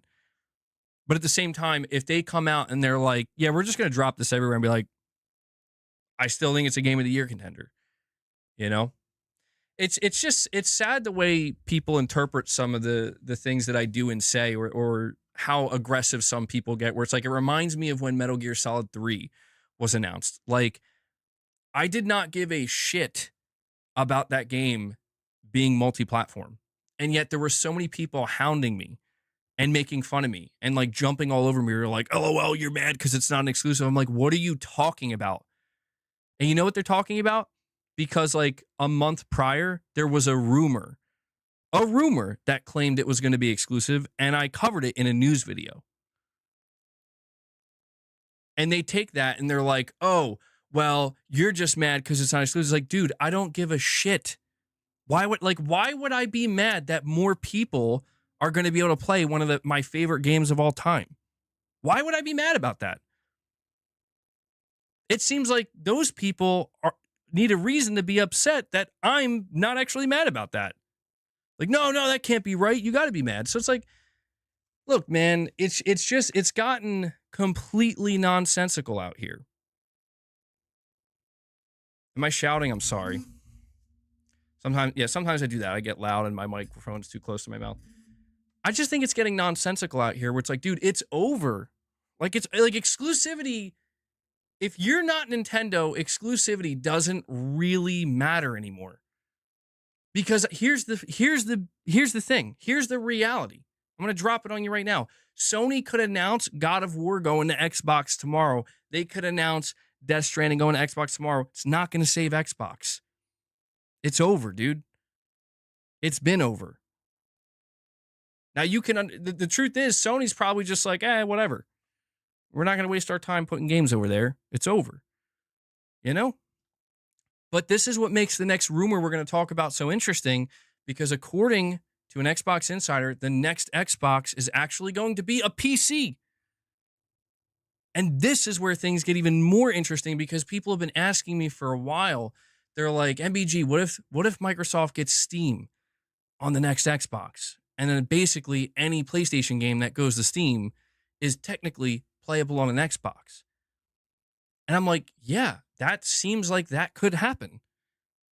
Again, I don't think that's going to save Xbox, but I don't think Xbox wants to be saved. You know what I mean? Like, if you're Microsoft, you're doing an ad campaign saying, yo, your refrigerator's an Xbox, bro. Yeah, everything's an Xbox, you know? That's their ad campaign. In Xbox's mind, they won. Or Microsoft's mind, they win. Because everything's an Xbox. Your PlayStation's an Xbox. Eventually, your Switch is going to be an Xbox. So it doesn't matter to them if their Xbox console sells or not. Sony still does exclusivity, and they still do timed exclusivity, and they still stagger when they release games on PC, because they're still trying to give people incentive to buy a console. The logic isn't difficult to follow. Like, hey, if we tell you Death Stranding 2 is a PS5 exclusive, they're not also telling you it's not coming to PC eventually. Keep that in mind. Sony isn't coming out here and telling you, don't worry, Death Stranding is not going to be on PC, so you can feel safe buying a PS5. They're not doing that. They're just telling you right now it's a PS5 exclusive. 2 years from now, probably will be on PC. That's why I'm saying, like, I just think we've reached this saturation point. That's the wrong term to use. It's not a saturation point. We've reached, I think, a mutual understanding. I think everybody has reached, I say everybody, but 95% of people, it's always that 5%, 95% of people have reached a mutual understanding that people are going to keep buying PlayStations. Sony has solidified themselves as the go-to home console. Okay? Nintendo has solidified themselves essentially as the go-to portable console that you can hook up in your living room. But, you know, one of the biggest selling factors of the Switch is its portability. And right now, the competition is not fierce between Sony and Nintendo, almost non-existent in some cases. That could change. We don't know. We'll find out. But right now, the PlayStation is the go-to home console. The Switch is a go-to portable console, essentially. Hold on.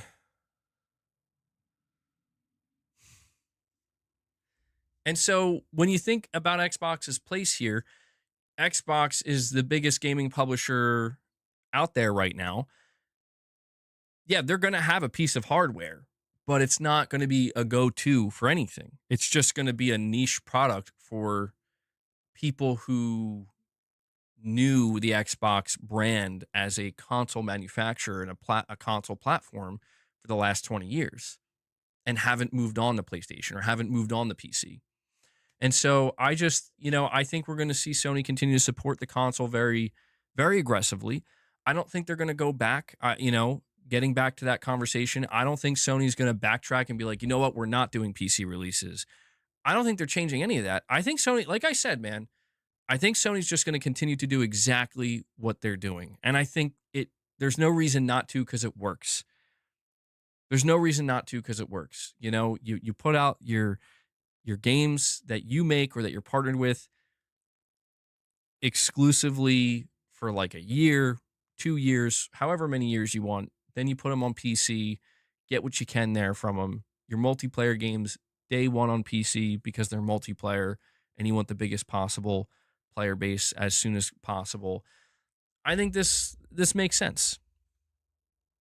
But yeah, I mean, I remember when Death Stranding 1 launched on Xbox, I absolutely saw people.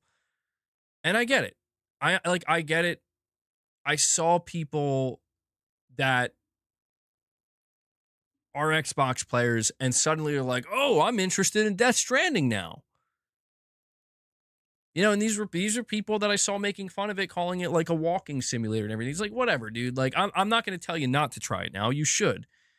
But the hope should be, so maybe now when we see Death Stranding 2, even though it may not be launching on Xbox day one, or maybe even for a couple years,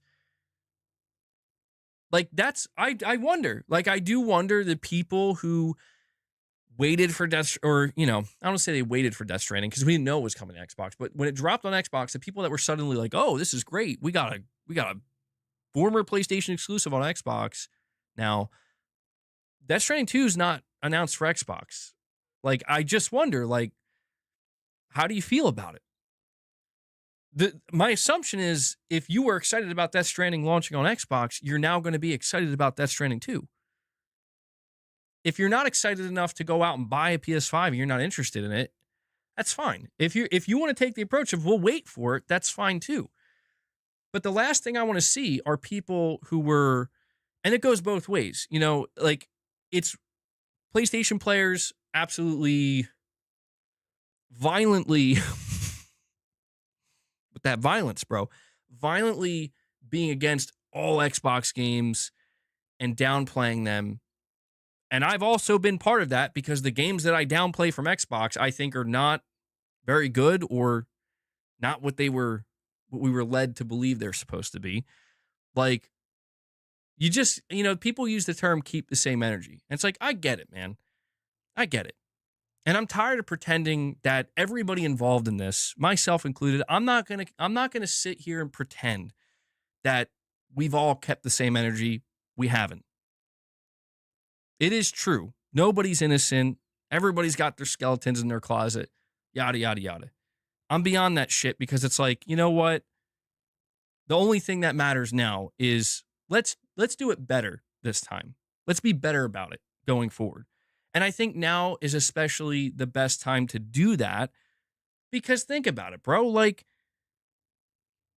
things are opening up. They're opening up. You're getting more games on PlayStation than ever before. PC gamers are seemingly having a good time, I guess, with what's over there.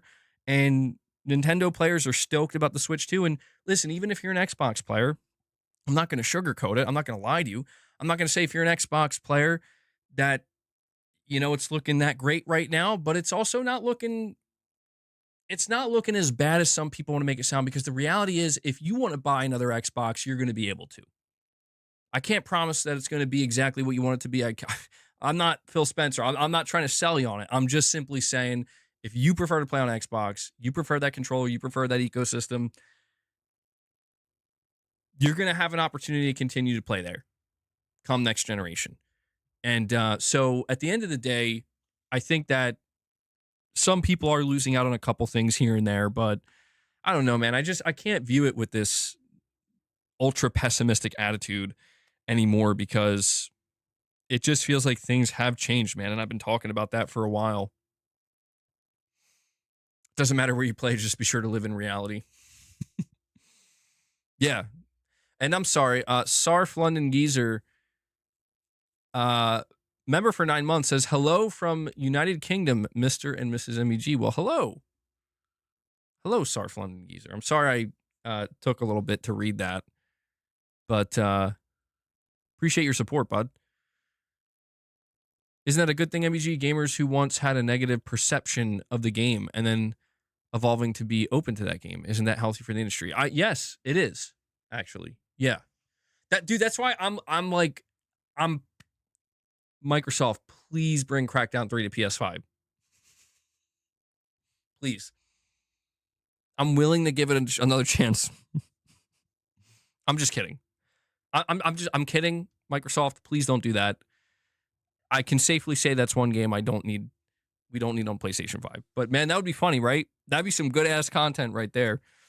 No, I do think that's a good thing. I think it's very good that if people are initially not receptive to a game because it's not on their platform and it's not, it's on the competing platform, I get that. I totally get it. But if things start to kind of go different places and move around a little bit, and suddenly you're like, oh,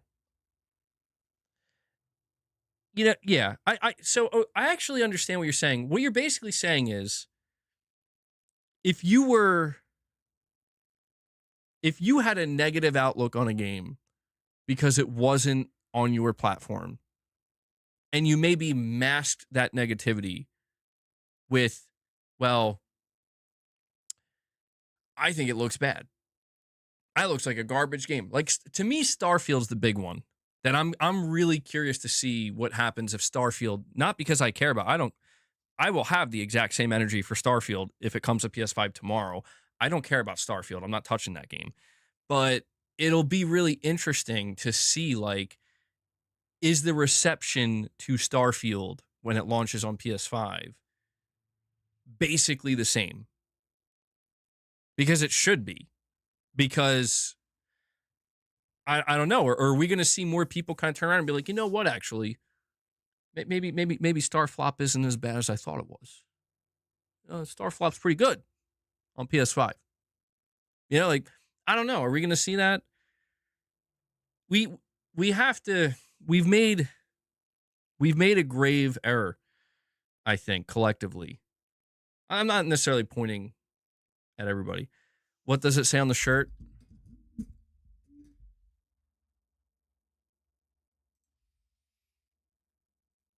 A Hideo Kojima miracle.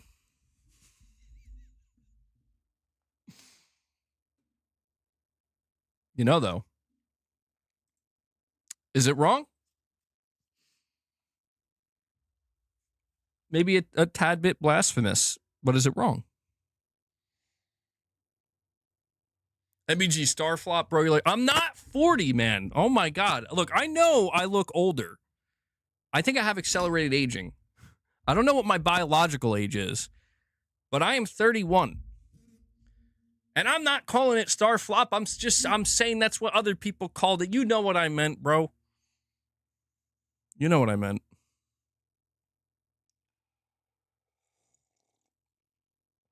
You went to the actual Xbox store?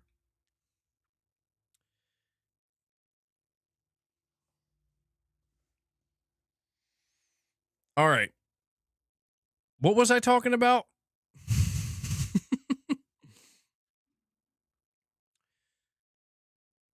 You do have, yes, we have the option to own more than one gaming platform. This is an option as well. But before I move on to the topic about Xbox, specifically the next generation Xbox, I guess I'm just kind of going on this diatribe once again about exclusivity because I just, God, man, like, there's nothing wrong with rooting for PlayStation or rooting for Xbox or rooting for PC or Nintendo. Or there's nothing wrong with any of these things. But man, I just continue to see people focused on the wrong things. And I feel like I'm trying, genuinely, I am. I feel like I'm trying to make a concerted effort here for me to not only be focused on what I believe are the right things, but to try to encourage others to do that as well. You know, that's all I want. I'm not saying don't be critical. I'm not saying only be positive. I'm not saying any of those things. I'm just saying that when I see people, and this is the discouraging thing, man. Yesterday, and Twitter's not representative. I've already talked about this. I know this. Twitter's not representative of real life, but it's just, I automatically see some people trying to weaponize Death Stranding 2. And it's like, I'm getting to a point where it's like, you're making me hope it comes to Xbox 2. Because I'm tired, dude. Like, it's just like, why? How do you, like, and okay, you were talking about this briefly yesterday, and I get it. I didn't see it personally. Maybe I missed it. I didn't see much of it on my stream, which was awesome, by the way. I want to say shout out to the community last night, bro. I think I didn't have to do members anything. We had I think we had a genuinely great stream, and I actually really enjoyed it. That was like the best stream I had in a while in terms of just feeling really good about what we were watching, and the energy was flowing. The last State of Play was good too. Just, got a little bit crazy as it tends to do, but it was good stuff. And that's why I was just like kind of disturbed, where I was like, not many people, but some of these people, it's like, bro, how do you see a trailer like this and you're picking it up and trying to use it to smash it over, like, I guess other fanboys' heads. It's like, we gotta move on from this, man. We gotta look at that. We gotta see it for what it is, and we gotta be excited for the right reasons. For the right reasons. We could do this. Lux, you're saying, since gaming journalism is full of agendas and YouTube is full of clickbait, I 100% believe GTA 6 will get a bunch of negative reviews regardless of how amazing it'll be. Oh, yeah. No, that's actually, I think that's probably a good call, dude. Like, I remember when GTA 5 came out, and this was like, back in 2013 or whatever. So it was like, there was still some clickbait. Obviously, there was still gaming journalism, and it wasn't looking too great. But things have really changed a lot since then. And I remember I think it was GameSpot. Somebody can correct me if I'm wrong, but I think GameSpot gave it like a lower score. Not a low score, but like they didn't give it a 10 out of 10. I think they gave it like an 8 or something. Or maybe they gave it a 9. It was GameSpot, right? Did they give it an 8 out of 10? I remember they gave it a not perfect score. And people were at that time, and what's interesting about it is at that time, even then, people were like, bro, how are you going to give this game a 9? But we're at a point now where, like, yeah, you're gonna see certain outlets are like, yeah, GTA 6, 7 out of 10. 7 out of 10, bro. It's like, what? What are you talking about? Lux, you're saying could drag it to the lower 80s? Well, that's going to be an interesting day. If there's one game that I'm absolutely going to be paying very close attention to the review scores, it's going to be for GTA 6. Because I'm just going to, like, here's the reason why. There are video game outlets and journalists that are so desperate for attention that they're going to purposely give this game like a 5 out of 10 or a 6 out of 10 just so they can get the what do they call it? The hate rage bait. There we go. Sorry. Yeah, they're gonna rage bait it, dude. I don't think it'll matter though, because I think GTA 6 is gonna be one of those games, because we do see these titles that come out sometimes where it's like the user score I think is gonna be way more important for GTA 6 than the actual reviews. Not to say that the actual reviews of GTA 6 can't be helpful. It depends on who you're listening to or who you're looking into when it comes to the review, but I don't know, man. If there's ever a game that comes out that I think is probably going to be the easiest 10 out of 10, it's probably GTA 6.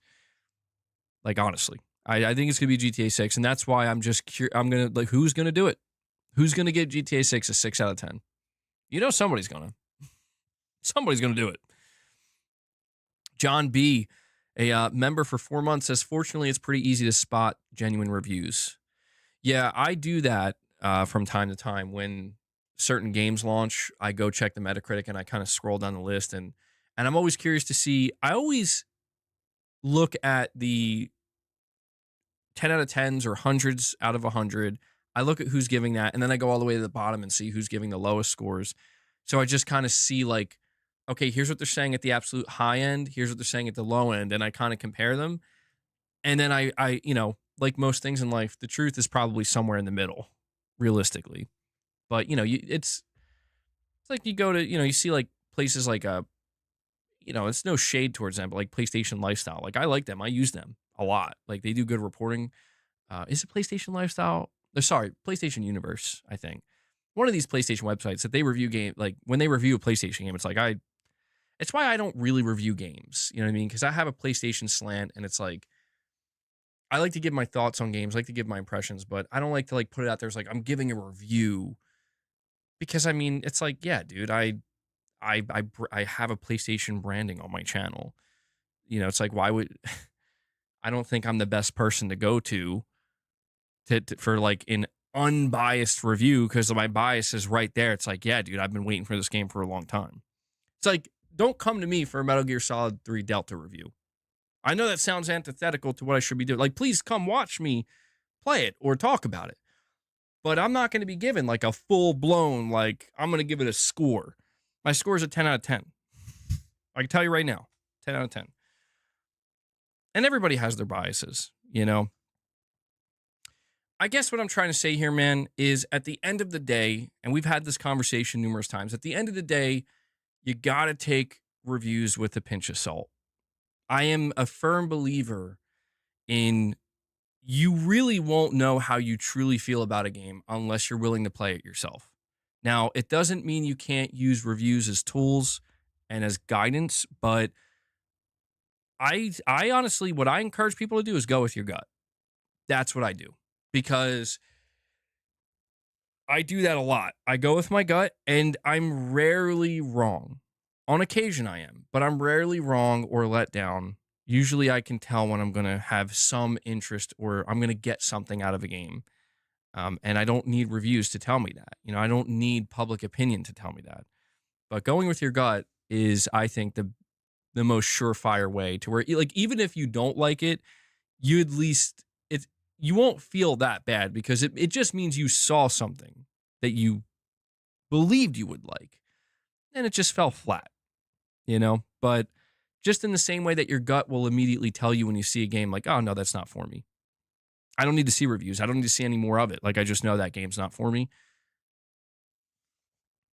My chat is one of the worst offenders of the negativity you're saying you want gamers to move away from. Hey, I'm trying, bro.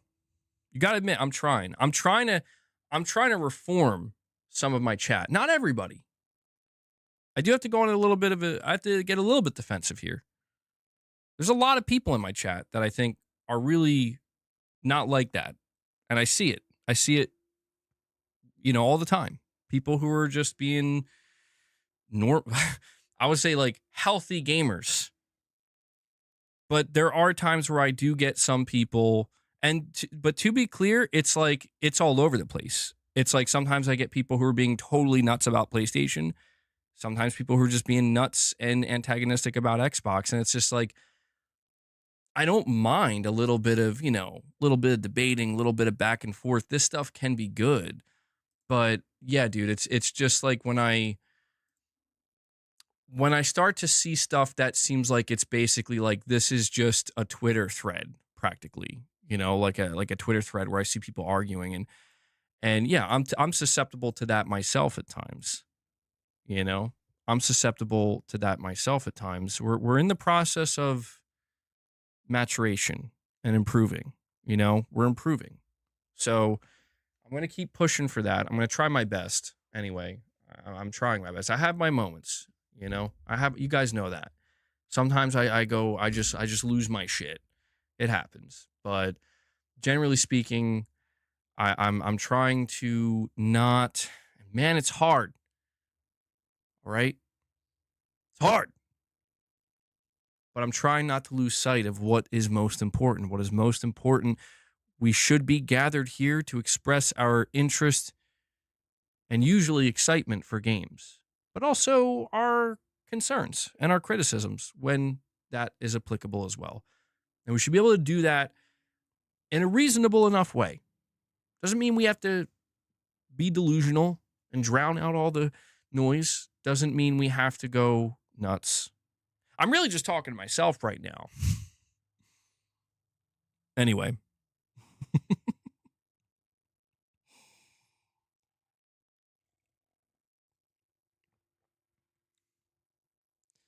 Yeah, no, I know, dude. And I get tired of seeing that too. Not like just in, I'm not saying I see it a lot in my chat, but in general, it does seem like there are people, they're very quick they're looking for a little bit of a scrap, you know what I mean? And it's like, all right, yeah, I get it. I get that way too sometimes, but it never leads to anything good, Lux, you're saying Intergalactic's protagonists fit the mold for critics. Imagine the hate it'll get if it scores higher than GTA 6. Well, yeah, I mean, that kind of feeds into the conversation it's not a conversation. Who am I kidding? It'd be nice if it was a conversation, but the culture war right now, where it's like, are we leaning into, an extreme agenda here and we're backing that up, but we're just kind of like not acknowledging it, but it's proliferated all throughout the industry. I don't know, man. The idea of Intergalactic getting a higher review score than GTA 6, I don't think that's going to happen, dude. I'm not saying that means Intergalactic's reviews are going to be low. I think what I would like I'll just speak for me.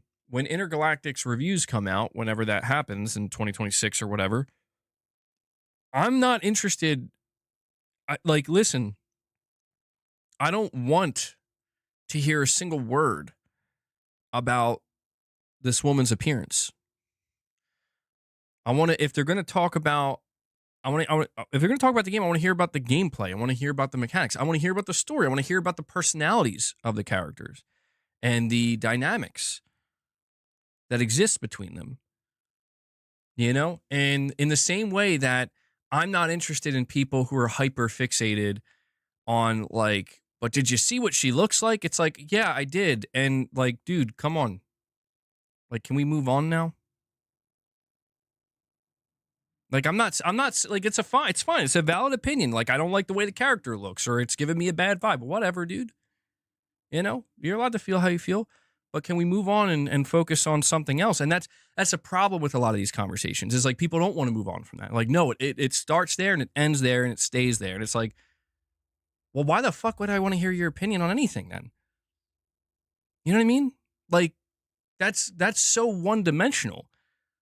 Now, when the game comes out or when we see more of it, that's when I'm interested to be like, okay, now that we can move past that conversation, let's get into the more important stuff. And if it's like, yeah, dude, this game is crawling with beating you over the head. It's crawling with an agenda that's trying to beat you over the head with a message. It's like, oh, okay, well, that would suck. I don't think anybody would want that. I think a lot of people would be upset about that. But if that's not what it is, then That's to me, that's where the conversation genuinely gets interesting, because like, then what is it? What is it trying to, like, what is the story then? What is this game? I think we should strive for that, you know?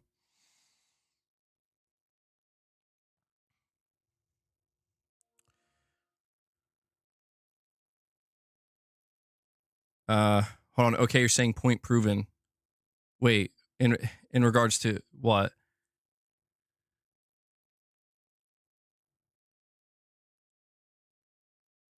Oh no, dude. I'll be really quick. MacTube. I'm not actually that worried about it.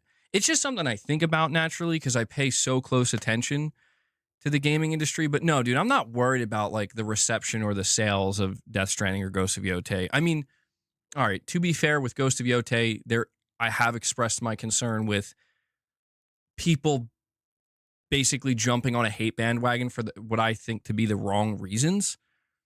That I will say I have expressed concern about. But generally speaking, I think both games are going to do just fine. I think they're going to be great. I did say earlier that I was a little bit not worried, but surprised of like how much hype this new trailer for Death Stranding 2 created, because I was expecting the interest in Death Stranding to just remain kind of modest, you know, modest to good, not anything over the top. But it seems like this new trailer like basically pushed it over the edge.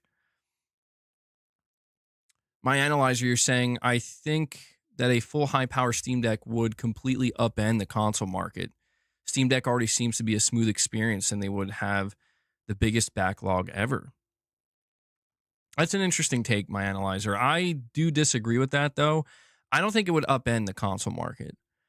I think, and I could be wrong, you know, you could be wrong too, it's just speculation, but I think if there's a new high-end Steam console, it will create a little bit of a splash, but I think it will kind of sit comfortably in the same space that Xbox does.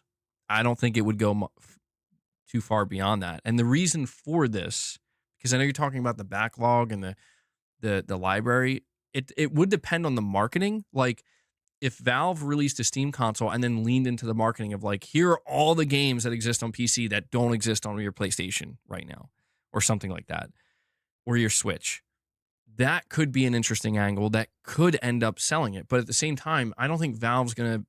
They don't seem like the type of company at all that's at all interested in flexing exclusivity. They seem like the opposite. I think the way it's gonna work if there is a Steam console is it's just gonna be, here's another console that you can buy if you're interested in, and we think it's great, and you can hook it up in your living room. So enjoy. You know, and if it sells like a couple million or 10 million, I think they would be thrilled with that. I think they'd be absolutely thrilled. I don't think it's going to upend the market, though, dude. I did mean when I said earlier that I think PlayStation has secured itself as the dominant home console. I don't think the only other entity right now that I think could actually truly challenge the PlayStation console in terms of like weakening it and actually like hurting Sony sales is either themselves by making stupid decisions, or Nintendo with the Switch 2. And that only happens if Nintendo goes in a specific direction and basically flexes the shit out of their third-party support and their exclusives on Sony. Then I think they might act like what I'm trying to say is if Nintendo leaned completely into the we're a home console too marketing, and we can give you your Call of Duty and your FIFA and your Mario and your Halo, apparently that's going to be a thing, or Gears of War, whatever. That could present a challenge for Sony that doesn't currently exist, which would be interesting. Lux, you're saying, sadly, I think it will score higher, and I love GTA. Well, if it happens, it happens, man. But my recommendation would be absolutely do not let it impact how you feel about it, right? Like, just that's what I mean. You know, if you see a game that you think there's no chance this game is better than GTA 6, but you see it's got a higher review score, don't let it impact your excitement for GTA 6. That's the last thing you should do. I don't think you will, but the way people talk about review scores sometimes, it makes me nervous. That like, man, I think we might be missing the bigger picture here. A Steam console could be competitive if they get the hardware cost down and allow mods. Well, I mean, yeah, there's so many different questions that we would need to be answered, that we would need to have answered before we can really presume how it would do in the market. The pricing, yeah, that's a tough one. Because like the thing about the Steam Deck is the Steam Deck is a great product that people love and are very passionate about, but it's not a mass market product. And like that's important. Like I saw people talking about an article that Push Square put out where it was like the Steam Deck sold like less than 1/3 of the PlayStation Vita, and the Vita was deemed a failure. And obviously, it's a weird way to view it, but it does kind of highlight an important point. It's not important to Valve, by the way. I'm just saying when we're analyzing the market, it's important to know that it's not a mass market product. It's a loved product. It's a niche product that's very loved and cherished. And I think it's great that something like the Steam Deck can exist because it's nice to see these products that it's like, yeah, they don't have to be selling 40, 50, 60 million. Do you know how many PlayStation fans would love if Sony looked at 30 million PS Vitas and said, that's actually pretty good? They would love that. But Valve's not trying to hit the mass market like that, dude. Valve's comfortable. Valve's comfortable to a degree where I'm not saying they're just doing it for fun. You know, they're doing it to make some money, and find some success, but they're not. I respect that about Valve because it's like we don't see enough of that. It's always constantly push for more, greed, oversaturation. It's got to be global. It's got to be everywhere all the time. And to see like a product that can come out and be like kind of praised, not only by the fan base, but like the company is like, yeah, we're really proud of what we did here. And it's like sold like 4 million units or something like that. And it's like, yeah, that's very, very far from mass market, but they're happy with it. And the players are happy with it. And that's something that should be cherished because you don't see that often in 2025, you know? And it would be cool. Like, I'm assuming, listen, if Sony is planning on getting into the high end portable console market, like we heard that Sony's apparently R&Ding a portable PS5 that's going to come out later on, like a handheld factor. If this happens, Sony's got to know, like, that's not going to be a mass market product. Surely they'll know that. It should theoretically do better than the Steam Deck, or at least as good as the Steam Deck. But it's like, I don't think you're selling 30 million, bro. Assuming it's going to be like $400 or $500. You know what I mean? And Sony should know that and hopefully would be okay with that. Devil Shooter saying Valve are moneymakers. Valve moneymakers are not on console. They are Valve exclusivity, ironically. And that's the funniest part about it, dude, is it's like they don't even flex the exclusivity. It's just like, yeah, when it's there. It's PC. It's there. They're like, yeah. It is ironic. The whole situation is ironic. Pheasant Snake incoming. We have Lux once again saying, I know it doesn't have the sales. Even Steam doesn't push it, LOL. But Steam Deck for me is the best piece of tech I've ever bought. Gained so much sense. Well, this is why I think you are going to see Xbox release a high-end handheld. And you will, I think, eventually see PlayStation do it. Because I think what the Steam Deck revealed is that I don't know, Steam Deck might be the kind of the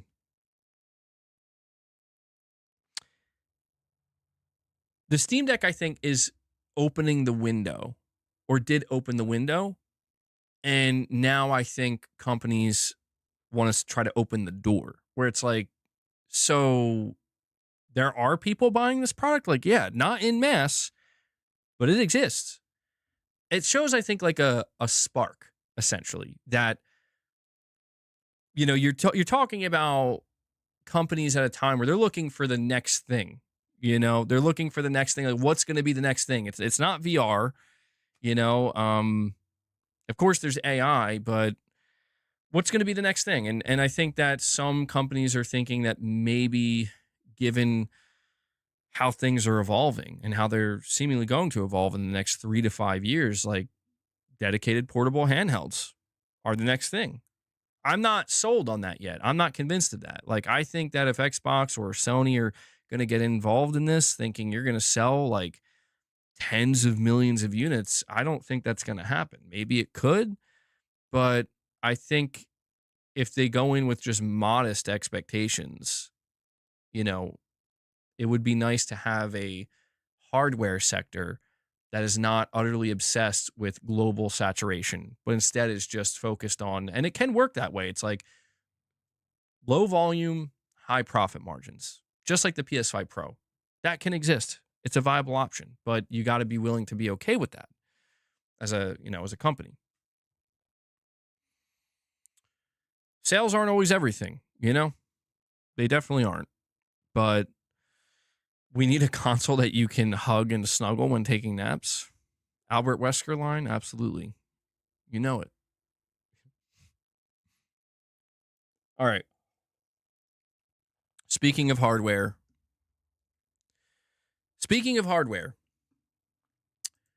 this is coming from Jez Corden of Windows Central, who is known to be somewhat of an Xbox insider. He seems to be a little bit all over the place sometimes, but he's been correct about things. He clearly has some sources.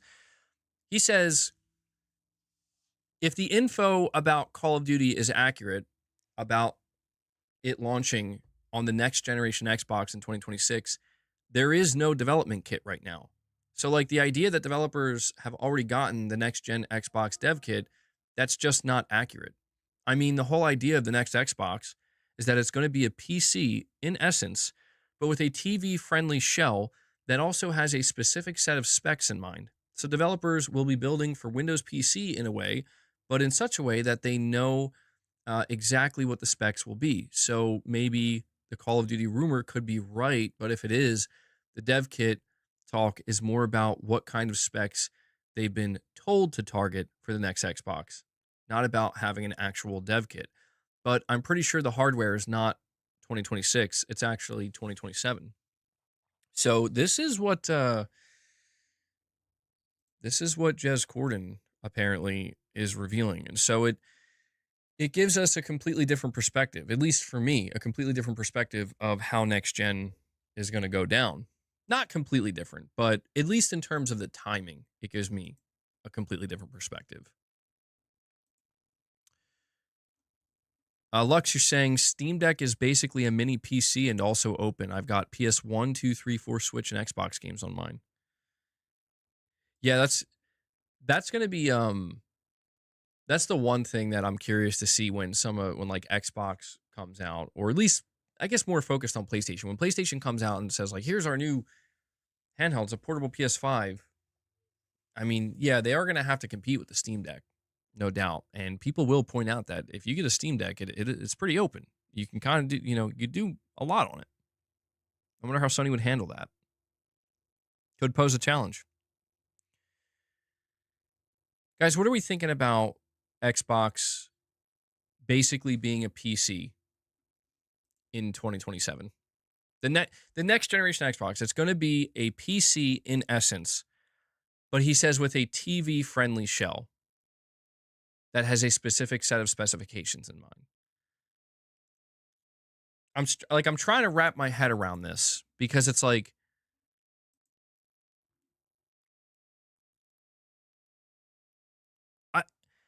I mean, it's like you're practically describing a console, but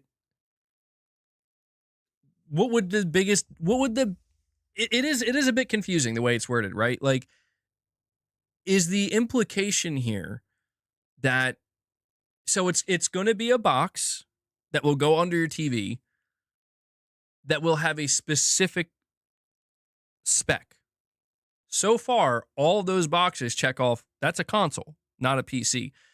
So what that tells me is that the thing that's going to make this a PC in a shell is its OS and how open it is. Like, it's going to have to be Windows, right?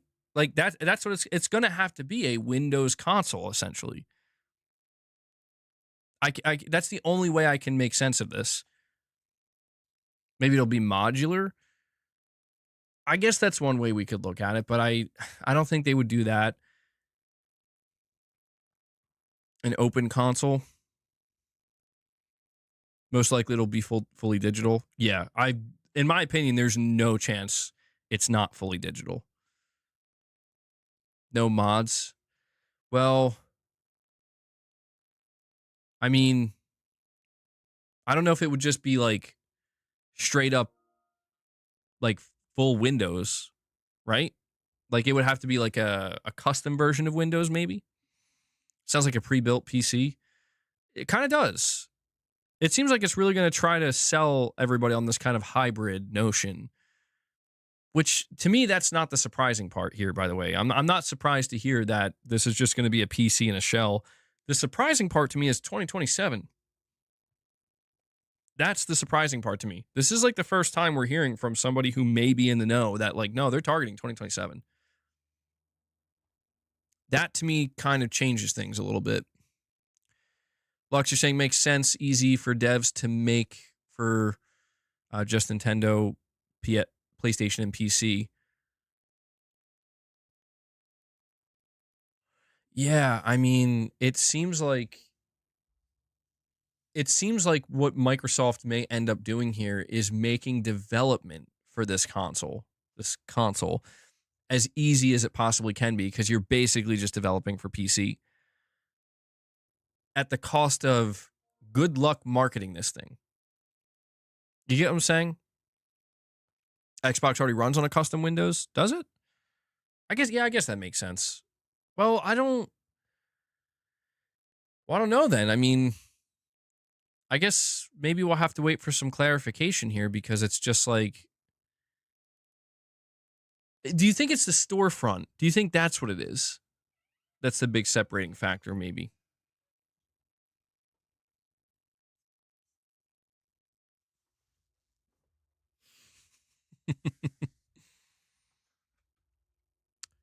You want the next Xbox and PlayStation 6 to be fully backwards compatible? Maybe it will improve PC optimization next gen? I don't know. I feel like that's a bit of a stretch. I don't know that it would just improve optimization like that. I think it would improve optimization for Xbox. So yeah, I guess maybe is this where the difference lies, in that, like, okay, so if the Xbox console currently already uses a custom version of Windows and is a box that goes under your TV and has a specific specification, everything we're hearing about this next generation Xbox sounds exactly like that. So the only other thing at that point is it has to be the storefronts, because I don't know what, like, are you going to buy this Xbox console in 2027 and it's like, are they going to fold? Just to be clear here, the Xbox store is separate from the Microsoft store, correct? I ask these questions, but I can always just Google.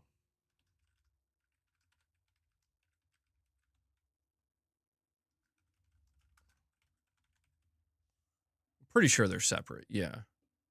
The Xbox Game Store was replaced on October 22nd, 2017 by Microsoft Store as the standard digital storefront for all Windows 10 devices.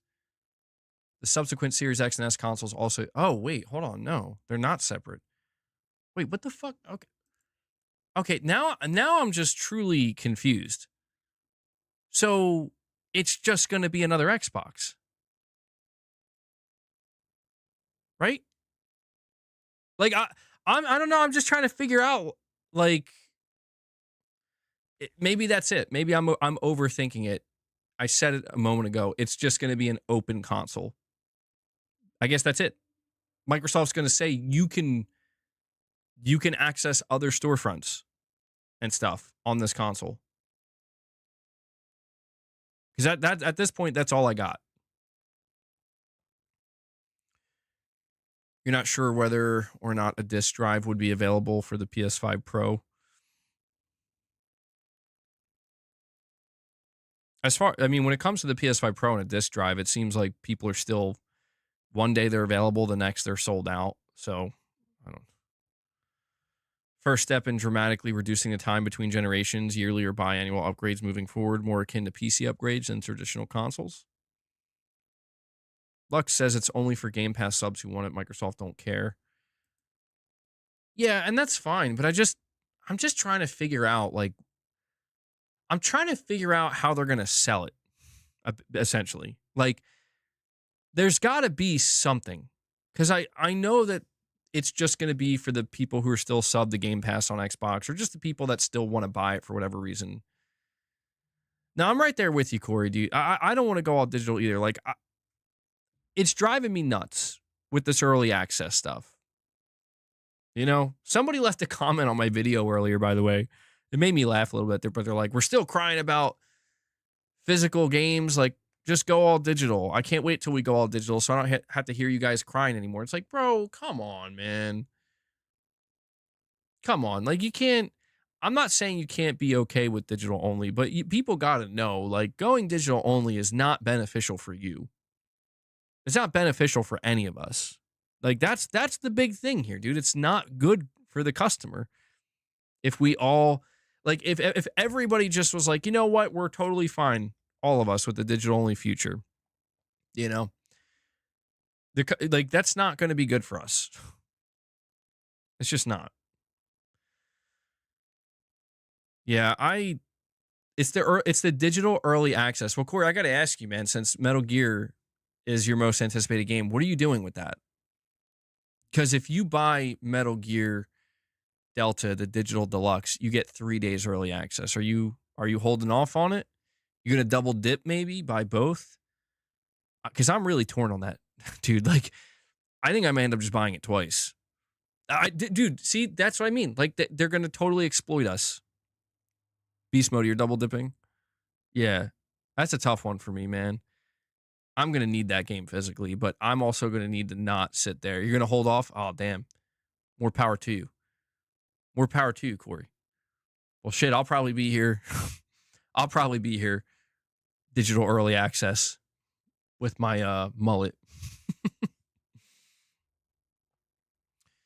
It's going to be AI. They're going to try to use it as a selling point. It'll likely have an NPU and offer custom game AI interactions and features they believe will be a selling point.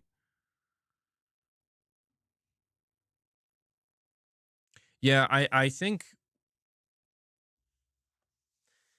you're probably right about that. The big thing for me with this is the 2027 launch. So I have been under the impression this entire time that Xbox is launching in their next. Now, granted, this is a rumor. Jez Corden could be completely wrong. They still could be striving for a 2026 launch, but it did always sound a little bit too aggressively soon for me. You know, like, it's like, really? Like 2 years ahead of the PlayStation 6? It seems like a bit, like, how is it supposed to be that much of a leap forward if it's that soon? So 2027 makes more sense to me. And that really, I think, kind of, I don't know what that really changes. I feel like it changes something. Right? Or maybe it doesn't. Maybe I just thought it did. I don't know. I'm just surprised. I really did buy into the notion that this new console's coming next year. PS6 hardware is already locked. I believe so, yeah. Lux is saying been digital since PS3, never had any problems. Well, and since PS3, damn, that's a long time. Yeah, I worry that the great thing about physical games, in my opinion, is that not only can you rest assured, and for most people this isn't applicable. Like, for most people this just doesn't matter. But it's a nice little thing to know. Like, if you have a physical game, as long as the entire game is on that disc, which most of the time it is, you own this game. Like, it's yours, and, like, if there's ever a time where you're offline or whatever, well, all right, that's a bit. I actually did learn recently that apparently you can access your digital games offline as long as you're not console sharing. But you own it. You own it. There's that. And I know for some people that matters. For a lot of people it doesn't. But there's also the fact that there are a lot of instances where if you want to buy a game that's been out for a little bit, you go out there and you have options to see, like, okay, where can I buy this game physically? Oh, this place is selling it for like $10 cheaper. Or sometimes the price difference is dramatic, where there are instances where this game's $30 on like Amazon physically, it's like $70 or $60 on the digital storefront. This is a thing. Now, granted, digital storefronts, I think, have gotten a lot better. Digital storefronts have gotten a lot better where they offer a lot of sales. They offer a lot of, competitive options at times, but it's curated. It's kind of hit or miss. You know what I mean? Like you have to, in a way, it almost seems like you kind of have to hope, at least in my experience, that like this game either has gotten a actual price reduction across the board or it's part of a sale. Yeah, and that's true too. Sometimes you can find, used games like absolutely dirt cheap. Say unless you have a house fire. Oh God. Yeah. Yeah. That's. Yeah. If you have a house fire, bro, I don't know. If you're a big collector, I can see why that would be part of your concern, though. Like, goddamn. That would suck so much, man. That happens to people too. It's a damn shame. I don't know. The thing I really don't like is how rapidly this is happening. Like it seems like publishers are getting way more aggressive in pushing people to digital. And now they're doing it by just trying to manipulate you. Okay. They're trying to manipulate you where it's like, yeah, you could still buy this game physically, or you could just buy it digitally. Buy the digital deluxe and get it early. Like, damn. Did you check Windows Central Xbox handheld set for later this year? Oh, excuse me. No, I didn't. Let me maybe we could save that for part of tomorrow's conversation. I feel like all this Xbox stuff keeps leaking out, and like meanwhile, well, all right, to be fair, Mark Cerny did just give an interview today. So I don't want to make it sound like we didn't get anything. Actually, this too, really quick. Yo,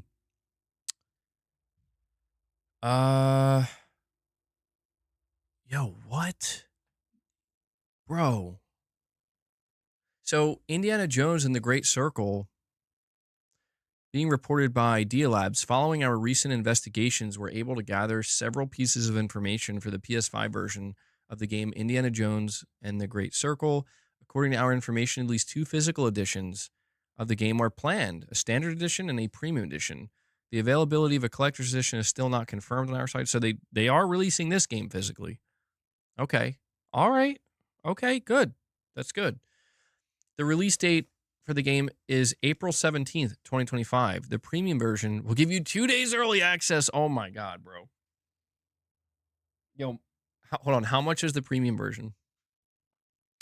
2 days early access starting April 15th. Pre-orders will be launched on March 25th. The pricing for the standard edition is going to be $70. The premium edition is $100. Yo, okay, hold on. What are you getting in the premium edition? Because holy shit, that's the same price as, oh my God, dude. That's crazy. Microsoft is they're really going for the money here, dude. Is there DLC? Yeah, there has to be, right? There has to be DLC. There's no way you could sell it for $100 without DLC. Lux, you're saying, or sorry, El Unico, you're saying, is buying used games bad for the industry? I mean, technically, yeah. But I mean, I'm not really going to fault anybody for doing that because it depends, right? If a new game, it depends on the pricing of it. That's why like with GameStop, I think like they try to sell like new. When I say new used games, I mean like if they get a copy of a game that's relatively new, that's still being sold at $70, they'll try to sell it for like 65 or something, or 60, and it's like, wow. I mean, yeah. Why is it bad for the industry? Well, it's kind of a tough one because it's like on one hand, it's kind of bad for the developer in the sense where it's like they want you to buy a copy of their game. So the money goes to them. If you buy a game used or secondhand, that's an exchanging of a game where it's benefiting the person who bought it initially and it's going to benefit. But see, hold on. At the same time, hold on. Actually scratch that because game sharing digitally exists. So actually, I don't think it's really that detrimental. I don't think it's that detrimental. I mean, it ultimately does mean less sales. Yeah, like used copies means less sales. But then again, they're like, you can do that on console digitally. You can game share where if one person, or if you guys like, if people like split the cost, you know what I mean? Like that's just one sale. Two people are getting access. Lux, you're saying Indiana Jones has fans who are collectors, and Microsoft is about to put $100 on all ported PS games. Jeez, yeah, dude. I mean, you can't blame them. You can't blame them, right? That's what I would do. Shit. I mean, if people are okay with it, like it's all a matter of the value proposition, right? Like that's why I thought people who were focused on the $100 version of Forza, where it's like, LOL, you guys are paying $100 for a 4-year-old game, or early access for a 4-year-old game. It's like, that's not why people are paying 100. People are paying 100 because they see everything on top of the base game that they're getting and how it's basically like a second game, almost, not entirely, but it's like 2/3 of a game, on top of the base game. And they're like, yeah, that's worth $100. And I try to explain to people that the early access is just, it's a little manipulative bonus, if you will. Sweetening the deal. All right, so we do have I think we have a full report here. Xbox branded handheld expected this year, new console in 2027. Okay, so there's a whole Windows Central. Wait, why was this? Oh, it was removed because apparently this post already exists. Here we go. All right, so the report comes from Windows Central exclusive. Xbox's new hardware plans begin with a gaming handheld set for later this year with full next-gen consoles targeting 2027. All right, let's go over this.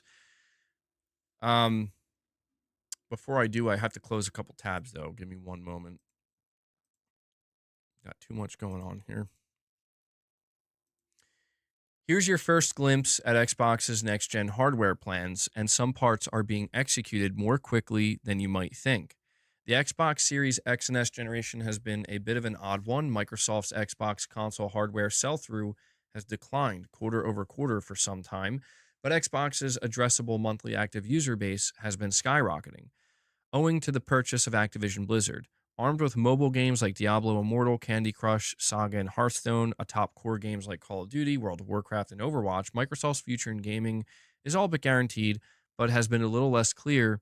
What has been a little less clear is Xbox's plans for hardware. Microsoft has been putting its exclusive console games like Forza Horizon 5 onto PlayStation to help grow the profitability of its business in the near term, addressing users where they... Okay, so this is just, hold on, this is just kind of going over what we already know. So he says here, I've been working to figure out exactly what it might look like in terms of their next generation plans. And here's what I've learned. First up, Microsoft is working with a PC gaming OEM. Think Asus, Lenovo, MSI, Razer, etc. on an Xbox branded gaming handheld. Surprisingly, this handheld is slated for later in 2025 if the plans are met. It's codenamed Keenan. This gaming handheld will look unmistakably Xbox, we're told, complete with an official Xbox guide button and Xbox design sensibilities. Given that this is a partner device similar to Lenovo's SteamOS partnership with Valve, I expect this handheld to be more PC-oriented. It'll most likely run full Windows, putting the Microsoft Store and PC Game Pass front and center, alongside the ability to install things like Steam. Oh, see, this is going to be interesting.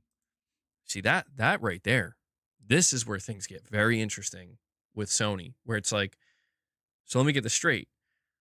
This year, if the plans are met, this year, we're going to get an Xbox branded handheld that's going to run Steam. And basically, you're going to be able to play whatever catalog of PlayStation games that are currently available or upcoming on Steam. You will be able, well, any game that I guess would be Steam Deck certified, technically, right? Because if it's Steam Deck certified, I presume that means you will be able to play it on this handheld. So you're telling me you'll be able to purchase an Xbox branded handheld potentially at the end of this year, and you will be able to play games like Ratchet & Clank Rift Apart, God of War Ragnarok, Spider-Man 2, The Last of Us Part 1.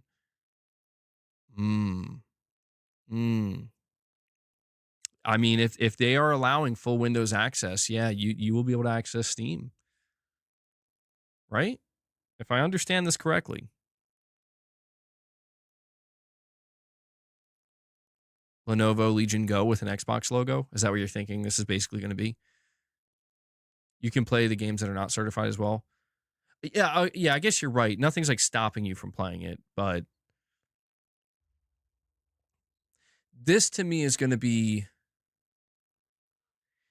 I hope this does happen this year, because this is going to give us such an important answer, or it's going to answer one of the most important questions, which is, what will Sony do if the next Xbox console has Steam on it?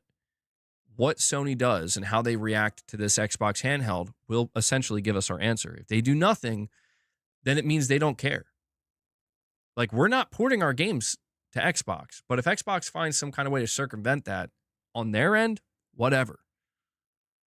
You know, if they find a way to, if they find a loophole.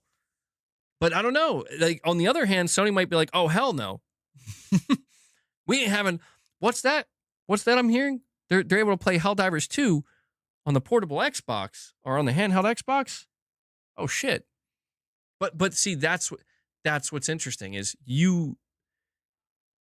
Sony's not going to take that off of Steam. They're not going to do it.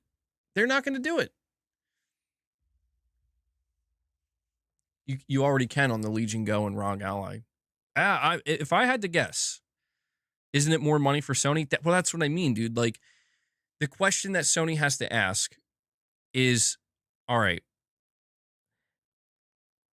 if Microsoft puts out a portable Xbox, basically, a portable Xbox that can play any game we put on PC, or on Steam, I should say, is that going to stop people from buying a PlayStation 5? I think the answer is no. So, my cats are fighting right now. I don't know if it's coming through the mic. I don't know. I guess we would have to take that and apply it to a console. Anyway, just really interesting stuff here. Let's keep this going. Can you guys chill, please? And I know you need, it's okay, like, exercise, burn off those treats, but don't break anything. All right, so continuing with the article, it says this device will likely serve, at least in part, as a research experience for Microsoft. I expect the handheld will test Windows 11 device-aware capabilities while reducing third-party OEM bloatware that are typical of devices like the Lenovo Legion Go and Asus ROG Ally. I expect Microsoft will leverage widgets on the Xbox Game Bar on PC for controlling things like TDP and fan speed, while hopefully having a more streamlined OS experience for controller use. Of course, existing PC gaming OEMs will benefit from these efforts as well, but the research will also help with Microsoft's further out plans. because indeed, our sources also indicate that Microsoft's internal successor to the Xbox Series X and S platform has been fully greenlit all the way up to CEO Satya Nadella. For now, I understand that Microsoft's next-gen hardware plans include a premium successor to the powerful Xbox Series X, alongside its own Xbox gaming handheld, and several new controller options. Tentatively, these new console devices are slated for 2027. It seems that the next-gen Xbox consoles will be closer to Windows than ever before, reducing the amount of work developers have to commit to when porting from PC. I understand that they will continue to support backwards compatibility with legacy Xbox games too.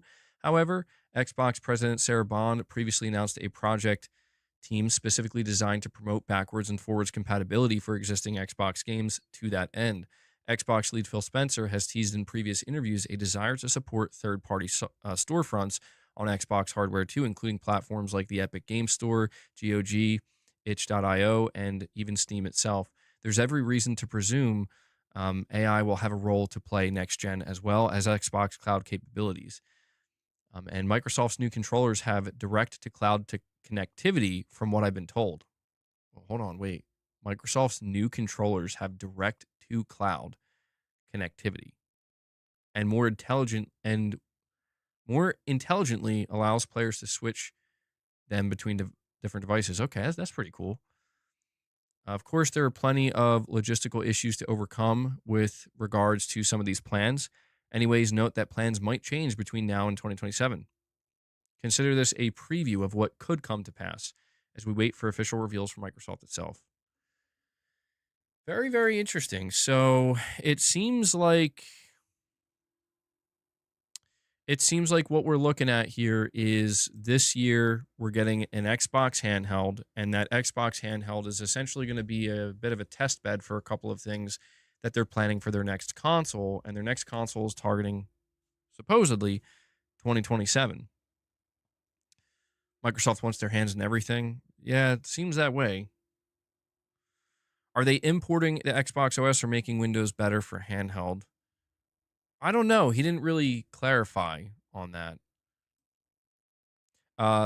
Lux, you're saying, but can it do that all on SD and it doesn't sell?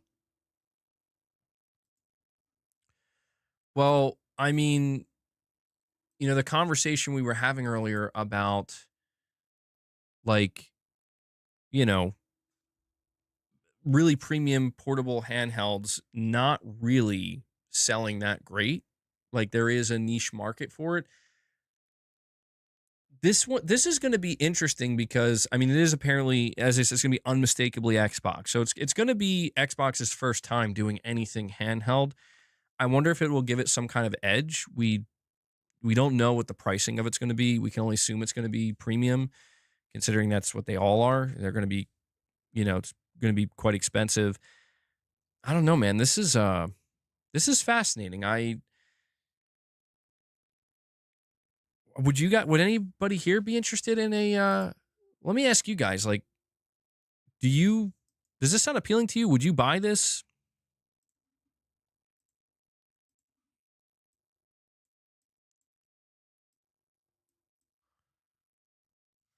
It's Beast Mode's like, no, I'm good, bro.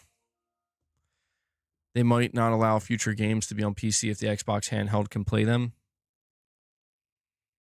Lux, you're saying cloud controller smart. I'd get that for PC. That is pretty cool. I wonder if that's something Sony could maybe do with the DualSense 2 as well. A cloud connected controller so it just can automatically switch from device to device. Microsoft wants PlayStation to pull their games. They want the confrontation, a court case to force open these stores and access to games everywhere. Hellbound's like, no, bro. I don't think Sony's gonna. I don't think they're gonna pull their games, dude. I really don't. I think that Sony. I think that's honestly. I think this is why Sony is not going day and date, man. I do. Like, I think Sony just views it as like, listen, if Microsoft finds some kind of workaround or loophole, whatever, like, it's not that, like, that doesn't equate to you're going to get, even Death Stranding or Ghost. It doesn't mean you're getting Ghost of It doesn't mean if you buy this portable Xbox, I don't know why I'm calling it that, this Xbox handheld, that doesn't mean you're just going to get to play Ghost of Yotei or Wolverine or Intergalactic. It means that maybe a year, maybe 2, maybe 3 years later, when we port them, you will. And by that point, we don't care. Please go ahead, buy it. I don't know. I'm just saying, like, at the pace things are, because like Microsoft can't do anything about that. You know what I'm saying? Like that to me, I don't want to say is the ace up Sony's sleeve, because that's putting it too strongly, but that is the safeguard, I would say. So they don't they don't have to. Sony doesn't have to, because imagine how that would go down. Sony doesn't need to pull their games from Steam to block them on that device. They don't? Educate me here, John B. Are you saying that they could just, I don't know, like if Steam is available on that device, they're allowed to pick and choose like that?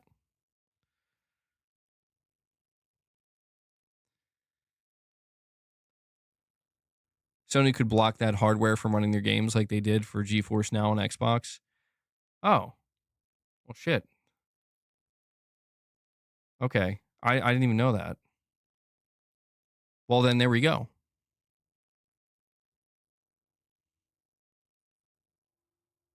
What about Steam? Do you even think about how it will affect them? Well, it's just good for them, I think. I don't think it's gonna be bad. I didn't realize they could do that. I guess I just had, I don't know. I had it in my mind that if it's available, then it's just available, Like if you put it there, if you put it on a storefront and that storefront becomes available somewhere else. Huh. Do you think they would do that? I think they would. See, if they're able to block it and say, no, you can't play it on this device, I think Sony would be petty enough to do that because, bro, Sony won't even let Ape Escape, the Ape Escape mode, the snake versus monkey mode, they won't even let that go to Xbox. They won't put Lego Horizon on Xbox either. So it's like, I could see that if they have the ability to just block it, I could see them doing that. And man, that would be, I mean, I guess at that point, yeah, I don't know, like what would Microsoft try to battle them? If PlayStation do pull the games, Microsoft will absolutely take them to court. It's a battle that they want to set a new precedent that would end up hurting PlayStation. Would they be able to still take them to court and battle them that way if they blocked them? If they blocked that device specifically? MBG, look up how IP works. I need to do research on how IP works. GeForce was an app on Xbox. Steam isn't, so they can't. I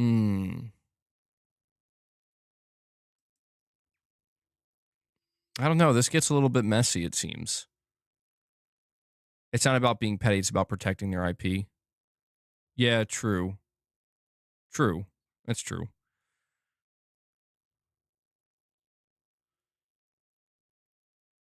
There's no prior agreement that they would be breaching. Well, I guess we'll see, man. All we can do is speculate.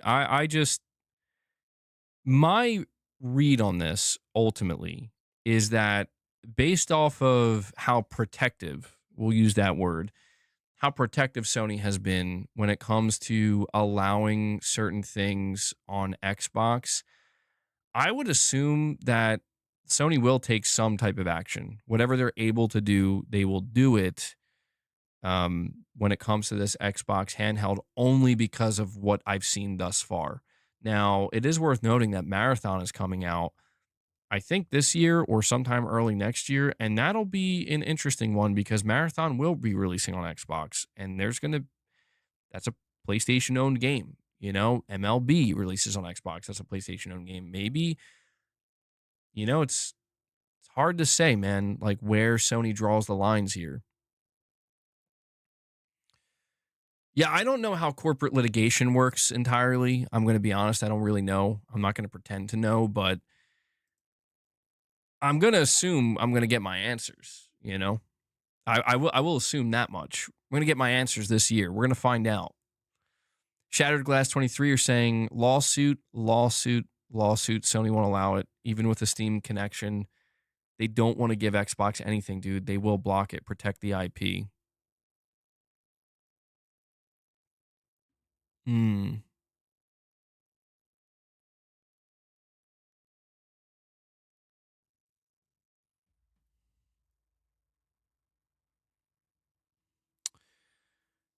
Yeah, I mean,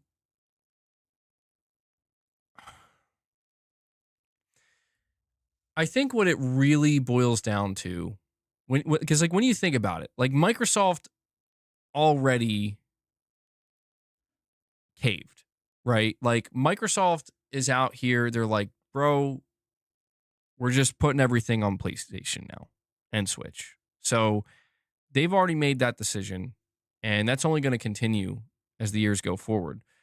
And this isn't some kind of like lie or bluff or temporary, like we're just playing dead. Like, no, like this is obviously something that Microsoft corporate wants to do. They think it's the best way to go about it, and it's going to make them a ton of money. So why would they be against that? But I do wonder if I I do wonder if maybe Sony is just gonna lighten up a little bit, you know? Because the most important thing we have to keep in mind, at least I try to keep in mind, is like nobody forced Sony to put their games on PC. Like anything that Sony has done, they did it willingly. They put Horizon Lego on Switch. They're dropping games on PC, no problem. They found big success with Helldivers 2 on PC. I I just genuinely wonder if Sony is going to end up being like, you know what? Yeah, we don't believe this is going to hurt our console. I don't know. I get what you're saying, Shattered Glass. Like, I do tend to agree with the whole Sony doesn't want to give anything to Xbox because that's kind of what we've seen. But at the same time, though, like, we also have to understand that Sony has not given much of anything to Xbox, at least willingly, during a time where Xbox is basically giving them everything. Do you get what I'm saying? Like, I guess I'm just trying to feel out how much of a difference maker the notion of Microsoft just totally being done trying to even sell their games aggressively on their own platform, how much that maybe gets Sony feeling a little bit more relaxed. Because it's not like there isn't still a risk for Sony. There is a risk for Sony.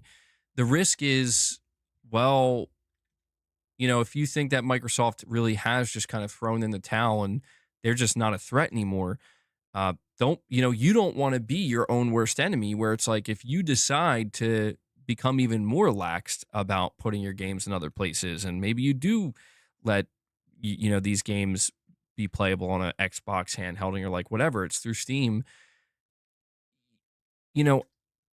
At what point do you start negatively impacting your own console and its sales? And I think that's really where Sony is trying to figure out, like, what's going to do it in. Like, what Sony's trying to figure out, like, where is the line that when we cross it, that's when people stop buying our consoles. Yeah, but boss is finishing his snacks from earlier. That's what Sony's trying to figure out. And I feel like we're going to continue to see experimentation. Lux, you're saying Microsoft would love Sony to sue because it'll cost them money to do and waste time tied up in court. Microsoft loves lawsuits. Yeah, Microsoft knows all about that. Shattered Glass, you're saying Xbox don't want to make waves being third party now. I don't know, man.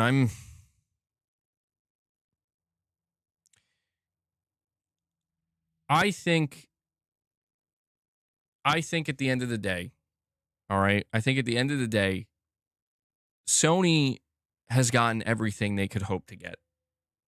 I mean that. Like, because think about it. Sony wants to be the dominant console platform, like the dominant home console platform. Check. They want to kill their competitor and get them out. Pretty much check. They are now getting their competitors' games that were once supposed to be used against them as weapons. Check. They still have their own games that they're holding on to as exclusives for as long as they feel necessary. Check. They're getting GTA 6. Check. They are still making the most money. Check. Like, I'm just saying there's all these boxes where it's like, okay, yeah, like, you're basically winning here in the way that you wanted to win, but you clearly want more. So what's the next step? And that's where I just think that Sony might be doing a bit of watching and waiting, but something that people have pointed out to me, which I do find interesting, is they were like, well, after The Last of Us Part 2 launches on PC this April, they didn't really announce anything else. You know what I mean? Like, we know like Marathon's coming to PC. We know Fair Games will come to PC. But in terms of like single player games, I mean, there's Lost Soul aside. But, you know, once those two are done, like what else could Sony conceivably bring to PC? And that's where I feel like we're going to have to pay attention to the next state of play or the next showcase and see like,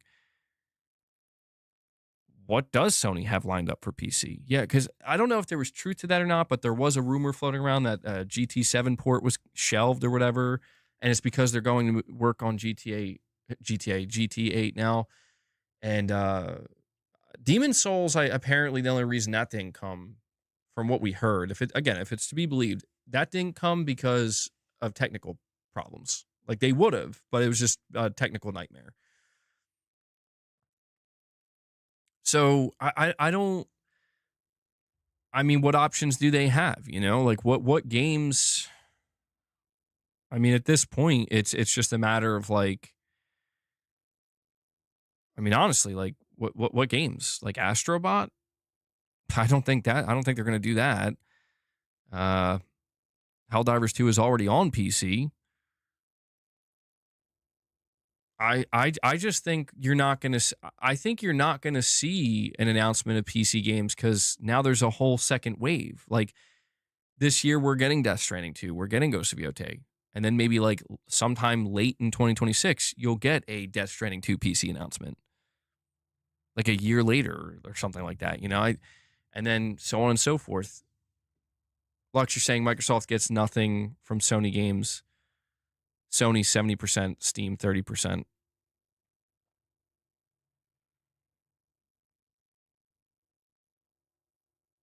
Well, when it comes to the percentages and the percentage of the pie, I guess you could say that Microsoft is looking to get, that Sony's looking to get. I mean, for Microsoft, I think the thing that's interesting to me about Microsoft is they're just going full like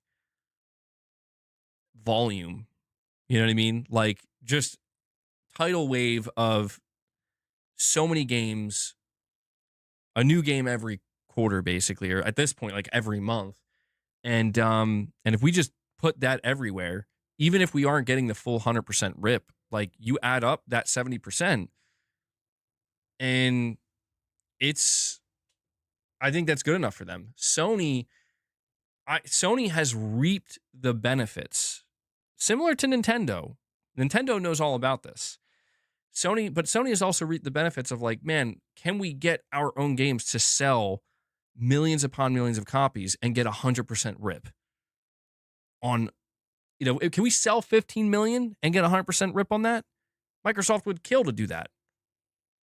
Sony has done that, and they know how that extra 30% on every rip definitely adds up. 100% is better than 70%. But at the same time, if we're dealing in volume, if we're dealing in larger quantities here, well, in some cases, maybe 70%. I mean, I'm not going to say that because it doesn't actually make sense, but in some cases, Microsoft will be able to get the equivalent or more, potentially more of like, and actually we're making more money just with the 70% overall than we would have just sticking with the 100% rip. I don't know. It's an interesting situation that's still unfolding, and right now we have no idea what Sony's gonna do, bro. I mean, I'll be real. We're hearing about all these different internal plans with Microsoft, but it's like I said it earlier in the stream. I said earlier in the stream, I wouldn't care if Sony announced Death Stranding 2 were to go to PC and Xbox day one. It wouldn't stop me from being excited for that game and playing it on my PS5 Pro. But it's just like trying to understand what is going on, why these decisions are being made, and the implications for the future, right? All we know is that Sony has been showing pretty solid support the PC on top of their console. It's still happening. And there's apparently going to be a Xbox handheld coming this year that's going to potentially run Steam. So we will see, man. We will see how this plays out. Something tells me it might go pretty smoothly. I'll be honest. I'm actually thinking this is where I'm being maybe a bit of an optimist, or depending on how you view it. But I don't think that. I just think this is the year we learn that Sony and Microsoft are not fighting anymore at all. Like, they're just not fighting each other. There is no more ill will or anything, you know? Like, it's not about, oh, this is what you did to us during the Xbox One. We're gonna get back at you. And I don't even think Sony's like, we don't want to underestimate you. It's like, there's nothing to underestimate, man. They're just trying to do what you're doing. They're just trying to make money too. If anything, they'll just ask you, hey, you want to help? You want to try to make more money with us? Like, I just think that's where we're at, man. I don't know. I could be wrong. Maybe there's something bubbling underneath the surface, but I think by the end of it, like, Nintendo's going to be the odd one out. Not in a bad way. I just mean, like, they're going to be the only one that's just like, oh yeah, they're just still on the island, bro. It's Nintendo Island, you know, like, they're not mingling with anybody. Everyone's doing their own thing. I'm for it. Vanino, you're saying here Sony's profit margin is slim. That's why PC helps. Well, see, what's important to also keep in mind when we talk about trying to understand the decision making, there's a reason why Hiroki Totoki is now the CEO of Sony.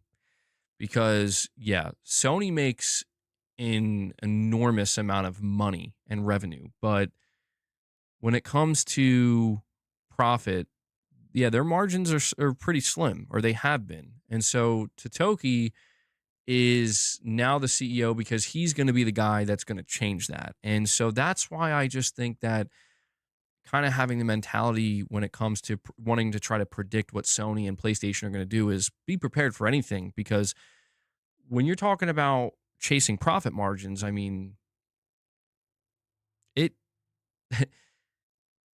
I don't think there's going to be that much regard for, well, this is the way we usually do things, or this is how we've done things. And it's like, yeah, and that's why our profit margins are thin. You know what I mean? So it's like, be prepared for some potential big changes.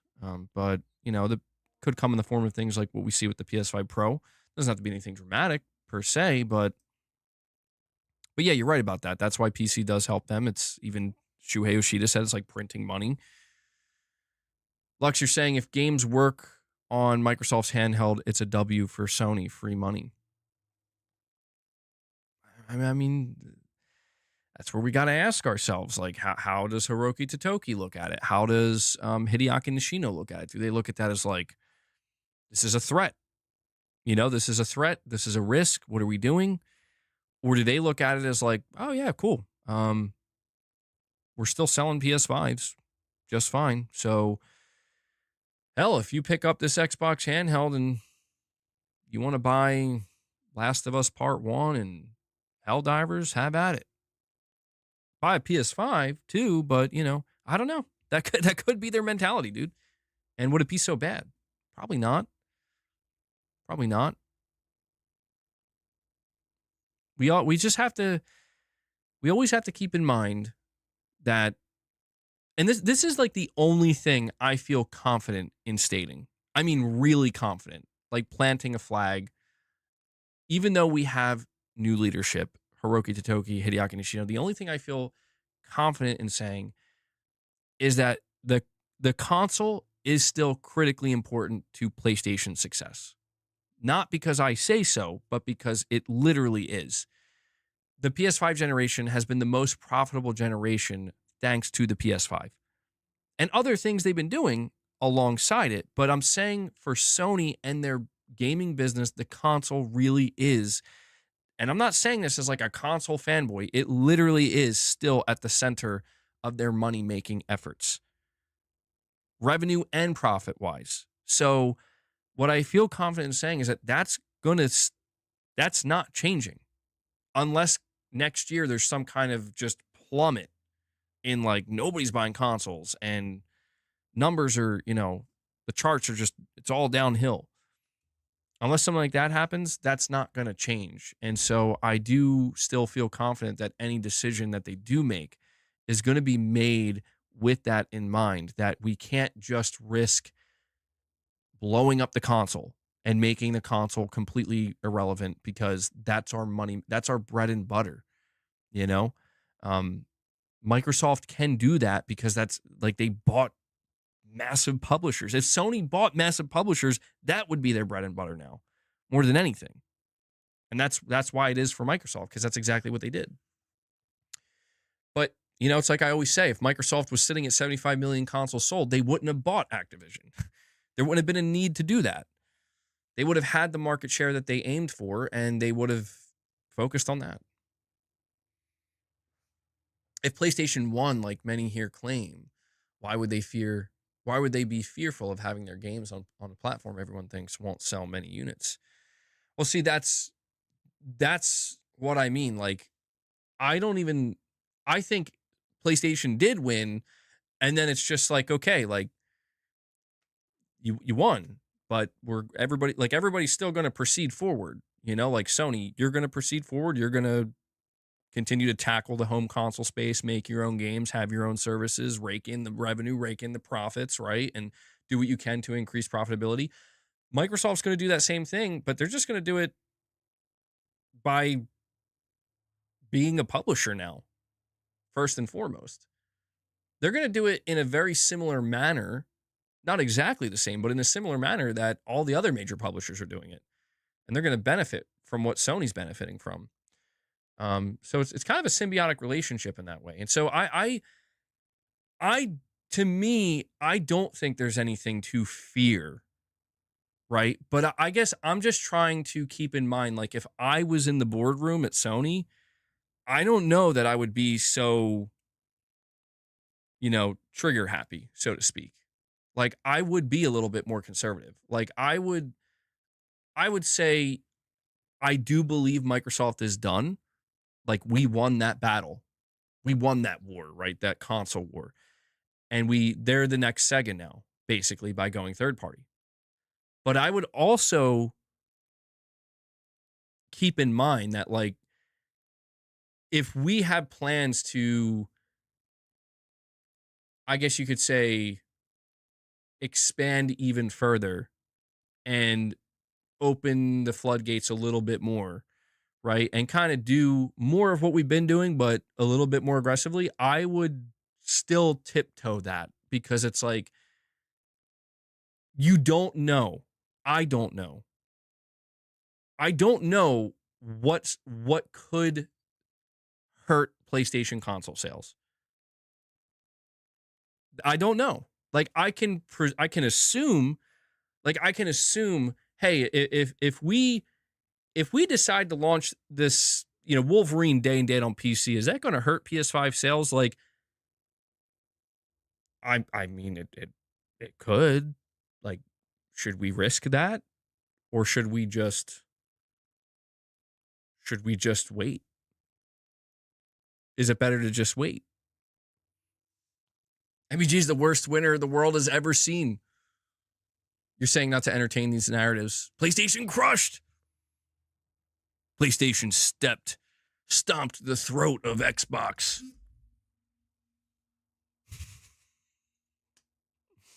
It just feels silly, man. No, I do like these narratives, though, because that's the thing, man. Like, I don't think there's people who are weaponizing certain narratives. I think that they're doing so at their own peril. I do. I really do. Because it's like, bro, I don't know. Sometimes I kind of get in that old mentality as well, where it's like, yeah, like Microsoft's they're playing dead right now, bro. They're gonna try to come back, and they're gonna try to go for Sony's juggler when Sony least expect it, and we're gonna see the craziest competition. Like I actually saw people leaving comments, or at least one person, and it was just so funny. You're like, yeah, Microsoft's just gonna put all their games on PlayStation now, and then next gen they're gonna announce they're all exclusive again, so that way PlayStation players, you know, they want those games and they end up going there. And I'm like, bro, I don't think that's how this works, man.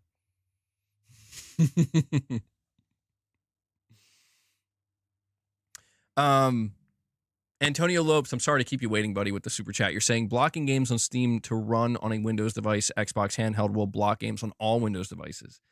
If Sony does this, oh boy. That's kind of how I was viewing it, but I don't know. People were saying that I guess they could kind of pick and choose. But yeah, if it's running Windows, wouldn't it block it on all Windows devices? I don't know how this works. I don't. I'm not going to pretend that I know how it works. I know exactly how it works, but I listen. If we have to place our bets, if I was a betting man, which I'm not, but if I were, all right. If going forward, it's either Sony tightens up, you know, and kind of gets a, you know, they kind of move inward a little bit more, and they become less.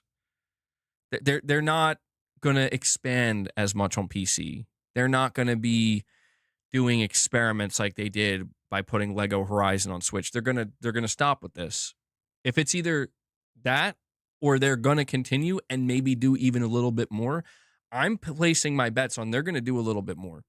I could be totally wrong, and maybe I will be wrong, but I don't know. That's how I see it going. That's why I'm not convinced that Sony will do anything when it comes to this Xbox handheld. I'm not convinced, dude. If they do, then I will actually be like, oh, I would be like, oh, okay, I had a misread on Sony. Surprise, surprise. I had a misread. But I don't know, man. I don't think they're gonna do that. I don't know. We're gonna find out, man. We're gonna find out. I think sometimes when we have these conversations, it's like, so what is it? Are Sony and Microsoft friends, or do they just secretly do they have knives behind their backs? Are they hiding weapons behind their back? I don't know. Shems is hype, bro. Shems is hype for Snake and Death Stranding 2. Hell yeah, dude. Sony's strategy won't change. They'll keep stuff exclusive for a few years, then port it to PC. Yeah, I mean, I know I've been going on and on about all these different possibilities, but to me, maybe it's exactly that. They're just like, bro, it's just going to be how it is. We're just going to keep going the way it has been. It's work because that's the thing, man, is it's working. It's working. I'm sure, like, Sony's surprised that the PS5 is basically keeping pace with the PS4. They're like, oh, okay. We thought it would have slowed down by now, but great.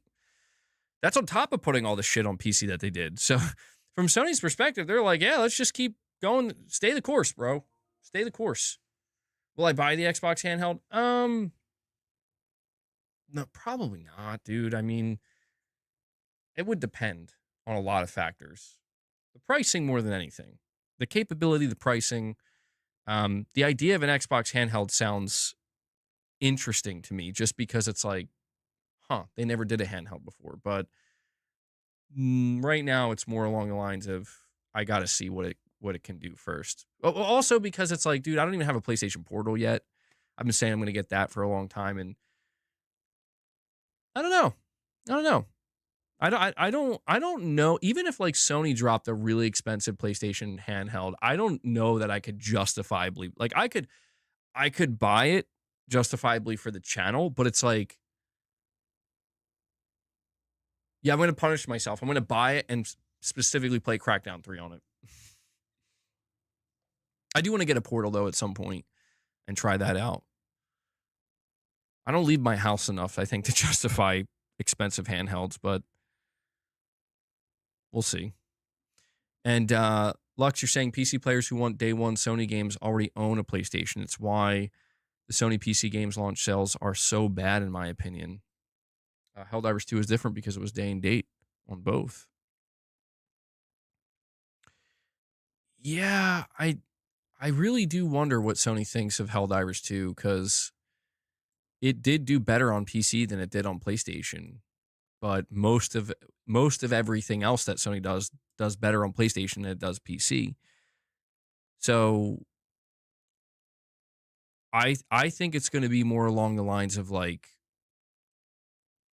I think Sony's mainly hoping that a future day and date live service game can replicate what Helldivers did. I don't know that they'll succeed in that, but I think that's what they're hoping for.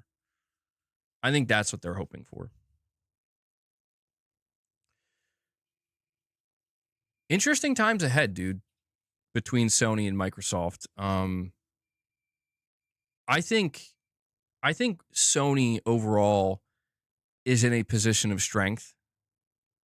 And I think that, and I'm talking from the angle of like the console, right? Like I think that, frankly, I think Sony, Microsoft, and Nintendo are all coming in from positions of strength. I think that it's just when you look at each strength, right? Each company's strength, they're kind of varied.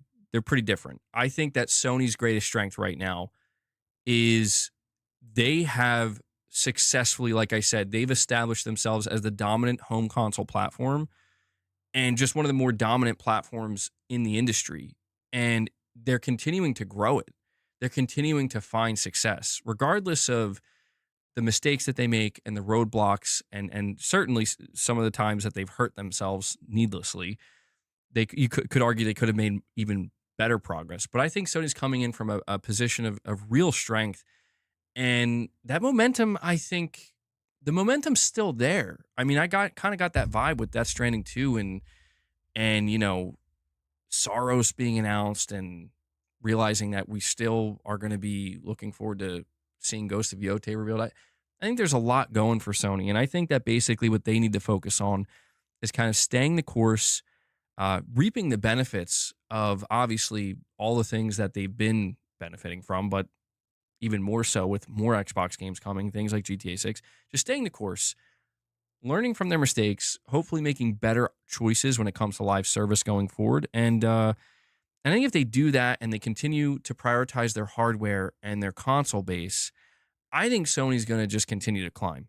I do. I don't think they're in direct competition with Nintendo. And if that is something that's going to occur, that's going to be in the future, that's on the, you know, that doesn't seem clear right now. I think when it comes to Microsoft, I think Microsoft's going to be a good partner for PlayStation going forward. I think Microsoft's going to help sell PlayStation consoles, and they're going to do so in a pretty significant way. But they're going to be making money, and I think they're going to be happy for that, because it's like that's the goal, right? We made massive acquisitions with publishers. We want to make money, and I think that's their position of strength is from publishing and just the sheer volume of like, we got all this shit now. We paid a lot for it. We got to make that money back. Chop, chop. Let's get to it, you know? And I think they'll do what they can to keep whoever's left on Xbox. I think they'll do what they can to keep them happy and satisfied as best they can. But I don't know if it's going to be enough. We'll see. Nintendo's position of strength, I think it's obvious. They got a unique, handheld hybrid, and they got true exclusives, and they're going to be getting some solid third-party support, better third-party support than what the original Switch got. So I think they're definitely in a solid position as well. They're going to continue to grow. And right now, this is my assessment of these three. I mean, I would count Valve, but I mean, they're fine. Valve's doing great. They're in almost like in a similar position to Nintendo, but just on the opposite end, where it's like they're doing great. Like there's not.